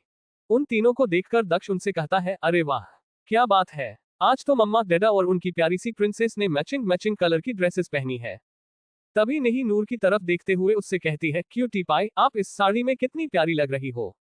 तभी नहीं अपनी आंख के किनारे से थोड़ा सा काजल लेकर उससे नूर के कान के पीछे एक डॉट बनाती है और फिर उससे कहती है, आपको किसी की नजर ना लगे। तभी नहीं सहर की तरफ देखती है जो अभी टुकुर टुकुर निही को ही देख रही थी। तभी नहीं सहर के भी कान के पीछे एक डॉट बना देती है जहां नूर ने पहले से ही एक डॉट बनाया हुआ था। तभी नहीं सहर के गालों पर किस करते हुए उससे कहती है, आप भी बहुत बहुत प्यारे लग रहे हो बेबी। तभी आयु भी नूर को हक करता है और युवी उसके माथे पर किस करता है और वो दोनों भी नूर की तारीफ करते हैं और सहर तो सबकी आंखों का तारा ही थी तो वो सब उसे कैसे भूलते। तभी अद्वितीय और नूर दोनों साथ में पूजा में बैठते हैं और सहर उसके बड़े पापा युवी के गोद में थी क्योंकि अद्वितीय और नूर दोनों ही पूजा की विधियां पूरी कर रहे थे और वहां हवन कुंड भी था जिससे वहां धुआं फैल रहा था और आग की वजह से गर्मी भी हो रही थी। पंडित जी उन्हें अद्वितीय नूर जैसे जैसे बोल रहे थे वो वैसा कर रहे थे। आयु और निही भी साथ में बैठे हुए थे। तभी कुछ देर में ही पूजा हो जाती है और नूर सब में प्रसाद बांट देती है। पंडित जी भी अपनी दक्षिणा लेकर वहां से चले जाते हैं। अभी वहां वो लोग ही थे। तभी अद्वितीय आयु और निही से कहता है, हाँ तो हमारे होने वाले ब्राइड एंड ग्रूम, आप दोनों ही बताइए कि हम प्लान के अकॉर्डिंग चले या फिर आप दोनों को उसमें कुछ चेंजेस करने हैं। तभी आयु निही की तरफ देखता है और वो बस अपना सिर हिलाती है। तभी आयु अद्वितीय की तरफ देखते हुए उसे बताता है, अदूर जैसा हमने प्लान किया था हम उसी के अकॉर्डिंग चलते हैं ना, क्योंकि हम दोनों को भी शादी में ज्यादा तामझाम नहीं करनी। शादी तो बहुत सिंपल होगी पर उसमें रस्में पूरी करेंगे। सबसे पहले एंगेजमेंट, उसके बाद मेहंदी, संगीत, हल्दी और फिर शादी। शादी के बाद क्या बस एक ग्रैंड रिसेप्शन रख देंगे, बस हो गया। वो सब आयु की बात को अपनी सहमति देते हैं और तभी युवी उनसे कहता है, तो फिर कल क्या एंगेजमेंट सेरेमनी रखे। आयु और निही पहले एक दूसरे की तरफ देखते हैं और हमें अपना सिर हिलाते हैं।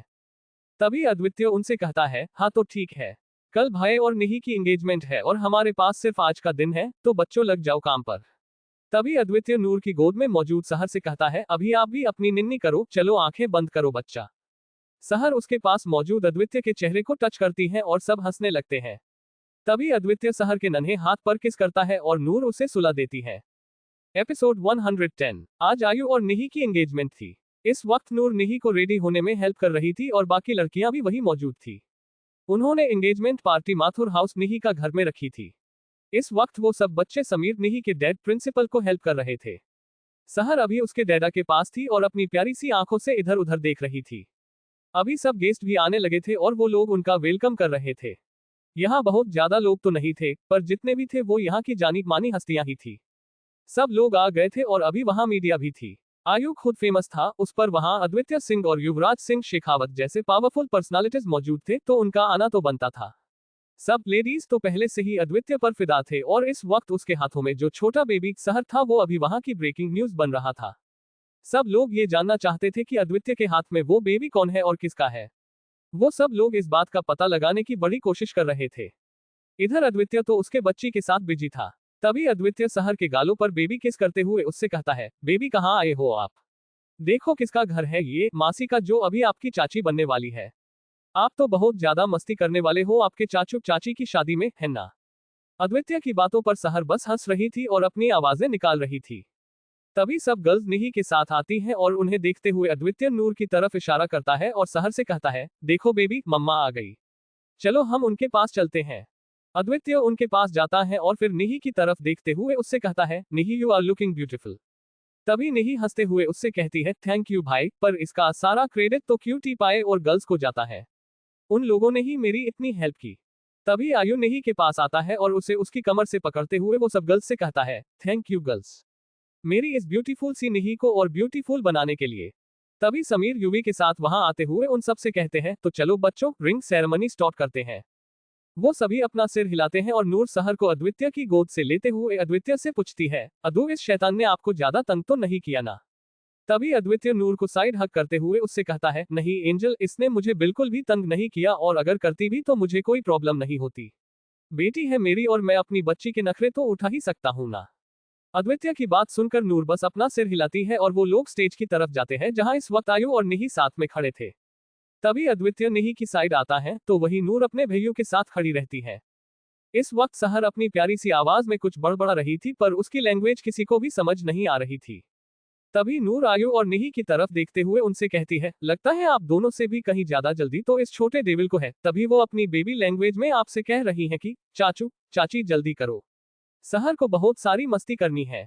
तभी आयु सहर की नाक पर किस करते हुए कहता है, मेरी छोटू डॉल, चाचू और चाची आपकी बात कैसे टाल सकते हैं, क्यों नहीं? निही भी अपना सिर हिलाती है। तभी आयु निही के आगे अपना राइट हैंड लाता है तो निही उसकी रिंग फिंगर में रिंग पहना देती है। इसके बाद आयु भी निही को रिंग पहना देता है और सब उन्हें कॉन्ग्रेचुलेट करते हैं। कुछ देर बाद अद्वितीय की नजर कुछ लड़कों पर जाती है जो अभी नूर को ही देखे जा रहे थे, जो गर्ल्स के साथ बातें कर रही थी और सहर उसके मम्मा के गाल पर अपनी वेट किस्सी दे रही थी, जिस वजह से सभी गर्ल्स हंस रही थी। तभी अद्वितीय उनकी तरफ देखता है और उसके दिमाग में कुछ आता है। तभी पीछे से समीर निही के डैड आते हुए अद्वितीय से कहते हैं, ये सही वक्त है बेटा, अब तुम्हें सबको तुम्हारे और नूर के रिश्ते की सच्चाई बता देनी चाहिए। पहले तुम दोनों अकेले थे तो कोई ज्यादा प्रॉब्लम नहीं थी, पर अभी तुम्हारे पास एक बच्ची भी है जिसे तुम दोनों का नाम चाहिए। सहर की जिम्मेदारी है तुम दोनों पर और तुम्हें ये पता तो है ना कि अगर उस बच्ची के पास तुम दोनों में से कोई एक नहीं होगा तो लोग उसे क्या कहकर बुला सकते हैं। उस बच्ची के साथ साथ लोग तुम्हारे रिश्ते को भी अलग अलग नामों से बुलाएंगे, जो मैं नहीं चाहता। निही की तरह नूर भी मेरी बेटी है और कोई भी बाप उसकी बेटी को वैसे नहीं देख सकता। इससे पहले अद्वितीय कुछ बोलता यूवी पीछे से आते हुए अद्वितीय से कहता है, अंकल बिल्कुल ठीक कह रहे हैं अदू, देख यहाँ पूरी मीडिया भी है तो तू ये काम यही कर दे। इससे नूर भी लोगों की गंदी नजरों से बची रहेगी और तुझे भी किसी के सामने अपनी बीवी और बेटी पर हक जताने में, उन्हें अपना कहने में कोई प्रॉब्लम नहीं होगी। समीर और यूवी की बात सुनकर अद्वितीय भी कुछ सोचता है। तभी उसकी नजर नूर की तरफ जाती है और वो अपना सिर हिलाता है। तभी अद्वितीय स्टेज पर जाता है जो अभी खाली था, क्योंकि आयु और निही तो उनके ग्रुप के साथ बिजी थे। तभी अद्वितीय वहां पड़ा हुआ माइक लेता है और उसे हल्का सा टैप करता है, जिससे वहां मौजूद सभी अद्वितीय की तरफ देखने लगते हैं। तभी अद्वितीय वो माइक पकड़ते हुए कहता है, hello attention everyone, I have something very very important to announce. Advitiya की बात सुनकर वहां मौजूद सभी अलर्ट होते हैं, तो वही मीडिया वालों का पूरा फोकस अभी अद्वितीय और उसके एक एक शब्द पर होता है। अद्वितीय पूरी दुनिया को मुट्ठी में रखने की ताकत रखता था, तो ऐसे में उससे जुड़ी हुई कोई भी बात तो पूरी दुनिया में तहलका मचाने का काम करती थी। तभी अद्वितीय नूर की तरफ देखते हुए उससे कहता है, एंजल इधर आओ सहर के साथ। अद्वितीय की बात सुनकर नूर सहर के साथ स्टेज की तरफ आती है। तभी अद्वितीय सहर को अपनी गोद में लेता है और नूर को अपना हाथ देता है। नूर अद्वितीय का हाथ पकड़कर स्टेज पर आती है और अद्वितीय के पास पूरे कॉन्फिडेंस के साथ खड़ी रहती है। वैसे ये पहले वाली नूर नहीं थी जो छोटी छोटी बातों पर डर जाए। ये नई नूर है जिसमें कॉन्फिडेंस और हिम्मत कूट कूट कर भरी हुई है। नूर के इस नए रूप के पीछे उन तीनों भाई और साथ में निही ने भी बहुत मेहनत की थी। जब नूर अद्वितीय के पास आकर खड़ी होती है, तभी वो एक नजर नूर की तरफ देखता है और फिर सहर की तरफ देखता है, जो अभी उसके गर्दन में अपना छोटा सा फेस छिपाकर उसकी गर्दन को गिला कर रही थी। तभी अद्वितीय फिर से उस माइक को अपने एक हाथ में लेते हुए उन सबसे कहता है, ओके सो गाइज, मैं बात को साफ और सीधे शब्दों में बताना पसंद करूंगा। तो मिलिए इनसे, ये है नूर, मिसेज नूर अद्वितीय सिंह, मेरी वाइफ। अद्वितीय की बात सुनकर वहां मौजूद सभी की आंखें फटी की फटी थी और सब नूर को अपनी बड़ी बड़ी आंखों से देख रहे थे। पर नूर को उन सबकी नजरों से रत्ती भर भी फर्क नहीं पड़ रहा था, उल्टा वो तो उन सबके उस शॉकिंग एक्सप्रेशन को एंजॉय कर रही थी। वो सभी तो पहले से ही एक तरह के सदमे में थे, पर उन्हें फिर से एक और झटका देने के लिए अद्वितीय आगे उनसे कहता है, और ये है सहर। सहर अद्वितीय सिंह, मेरी और नूर की बेटी, हमारी जान। अब तो सच में उन सबको 440 वोल्ट का झटका लग चुका था। उन सबको शॉक लगना भी कॉमन था, क्योंकि सबको पता था कि अद्वितीय सिंह दुनिया का मोस्ट एलिजिबल बैचलर है। अब सबसे पहले उन्हें ये पता चलता है कि अद्वितीय की वाइफ है और फिर उसकी बेटी भी है। ये तो सच में एक बहुत बड़ी ब्रेकिंग न्यूज थी। अद्वितीय की बातें सुनने के बाद सब लोग एक दूसरे के साथ कुछ खुसूर फुसूर करते हैं, और इससे पहले कि कोई उनसे कुछ पूछे, अद्वितीय अपनी डोमिनेटिंग आवाज में उन सबसे कहता है, नो मोर क्वेश्चंस। वहां मौजूद किसी में भी इतनी हिम्मत नहीं थी कि वो अद्वितीय की किसी भी बात को टाले, तो ना ही किसी मीडिया वाले ने अद्वितीय से कोई सवाल पूछा और ना ही किसी बाहर गेस्ट वाले ने। तभी अद्वितीय नूर को लेकर नीचे आने ही वाला होता है कि तभी उसे कुछ याद आता है, और वो उन सबके, स्पेशली वहां आए हुए जेंट्स की तरफ देखकर उनसे कहता है, अगर मेरी बीवी या बेटी की तरफ किसी ने भी उसकी आंख उठाकर देखने की कोशिश भी की तो मैं उसकी आंखें निकाल दूंगा, और मेरी इस वार्निंग को हल्के में लेने की कोशिश भी मत करना, समझे।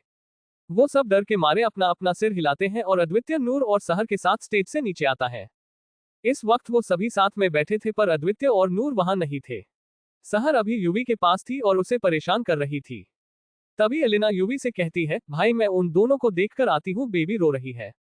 तभी यूवी उसे रोकते हुए उससे कहता है, एलिना तुम रुको, मैं ही जाकर देखता हूँ। पक्का ये दोनों बिजी होंगे। यूवी की बात सुनकर उन सबकी हंसी छूट जाती है। वही दूसरी तरफ अद्वितीय और नूर अभी एक गेस्ट रूम में उनके रोमांस में बिजी थे। नूर इस वक्त अद्वितीय की गोद में बैठी थी और वो ऊपर से नीचे मूव हो रही थी। अद्वितीय नूर को किस कर रहा था, जिसकी वजह से नूर की आवाज पूरी तरह से ब्लॉक हो चुकी थी, और साथ ही में अद्वितीय का हाथ अभी नूर की खुली कमर को सहला रहा था। तभी नूर थक जाती है और अद्वितीय के कंधे पर अपना सिर रखकर उसे हक कर लेती है और उसकी तेजी से दौड़ती हुई दिल की धड़कन को शांत करती है। तभी अद्वितीय नूर के कान के पास अपने होठों को लाते हुए उसके कान में कहता है, जान, आज आप इस ड्रेस में बहुत खूबसूरत लग रहे हो, और इसी वजह से मुझे अपने आप को कंट्रोल करना बहुत डिफिकल्ट हो रहा था, इसीलिए मैं यहाँ आपके साथ। वैसे अद्वितीय ने बोला तो नहीं था, पर नूर समझ चुकी थी। तभी नूर अद्वितीय की तरफ देखते हुए उससे कहती है, अदू अभी हम दिदू के घर हैं और यहाँ इतने लोग हैं, अगर किसी ने हमें ऐसे देख लिया तो क्या सोचेगा। इससे आगे हम नहीं जा सकते और बेबी भी बिग बी के पास है। तभी अद्वितीय अपने होश में आता है और अपनी वॉच में टाइम देखते हुए कहता है, गॉड एंजल, पूरे 40 मिनट हो गए हैं और तब से हम यही है। हमारा बेबी रो रहा होगा, जल्दी से चलो। तभी नूर उसकी गोद से नीचे आती है और वो दोनों अपने कपड़े ठीक करते हैं और अपने आप को एक बार मिरर में देखकर वहां से बाहर निकल जाते हैं। इधर यूवी उन दोनों को ढूंढ ढूंढ कर परेशान हो चुका था और बेचारी सहर का चेहरा लाल हो चुका था। तभी अद्वितीय और नूर दौड़ते हुए यूवी की तरफ आते हैं और नूर रोती हुई सहर को अपनी गोद में लेकर उसे चुप कराने लगती है। तभी यूवी अद्वितीय और नूर की तरफ देखते हुए उनसे कहता है, अगर तुम दोनों अभी 1 मिनट भी लेट करते ना तो मैंने तुम दोनों को अलग अलग रखना था। थोड़ा सा ध्यान रखो यार, ये बहुत छोटी सी है और ज्यादा देर तक तुम दोनों से दूर नहीं रह पाएगी। तभी वो दोनों, सॉरी भाई बिग बी, कहते हैं और यूवी अपना सिर हिलाते हुए वहां से चला जाता है। धन्यवाद।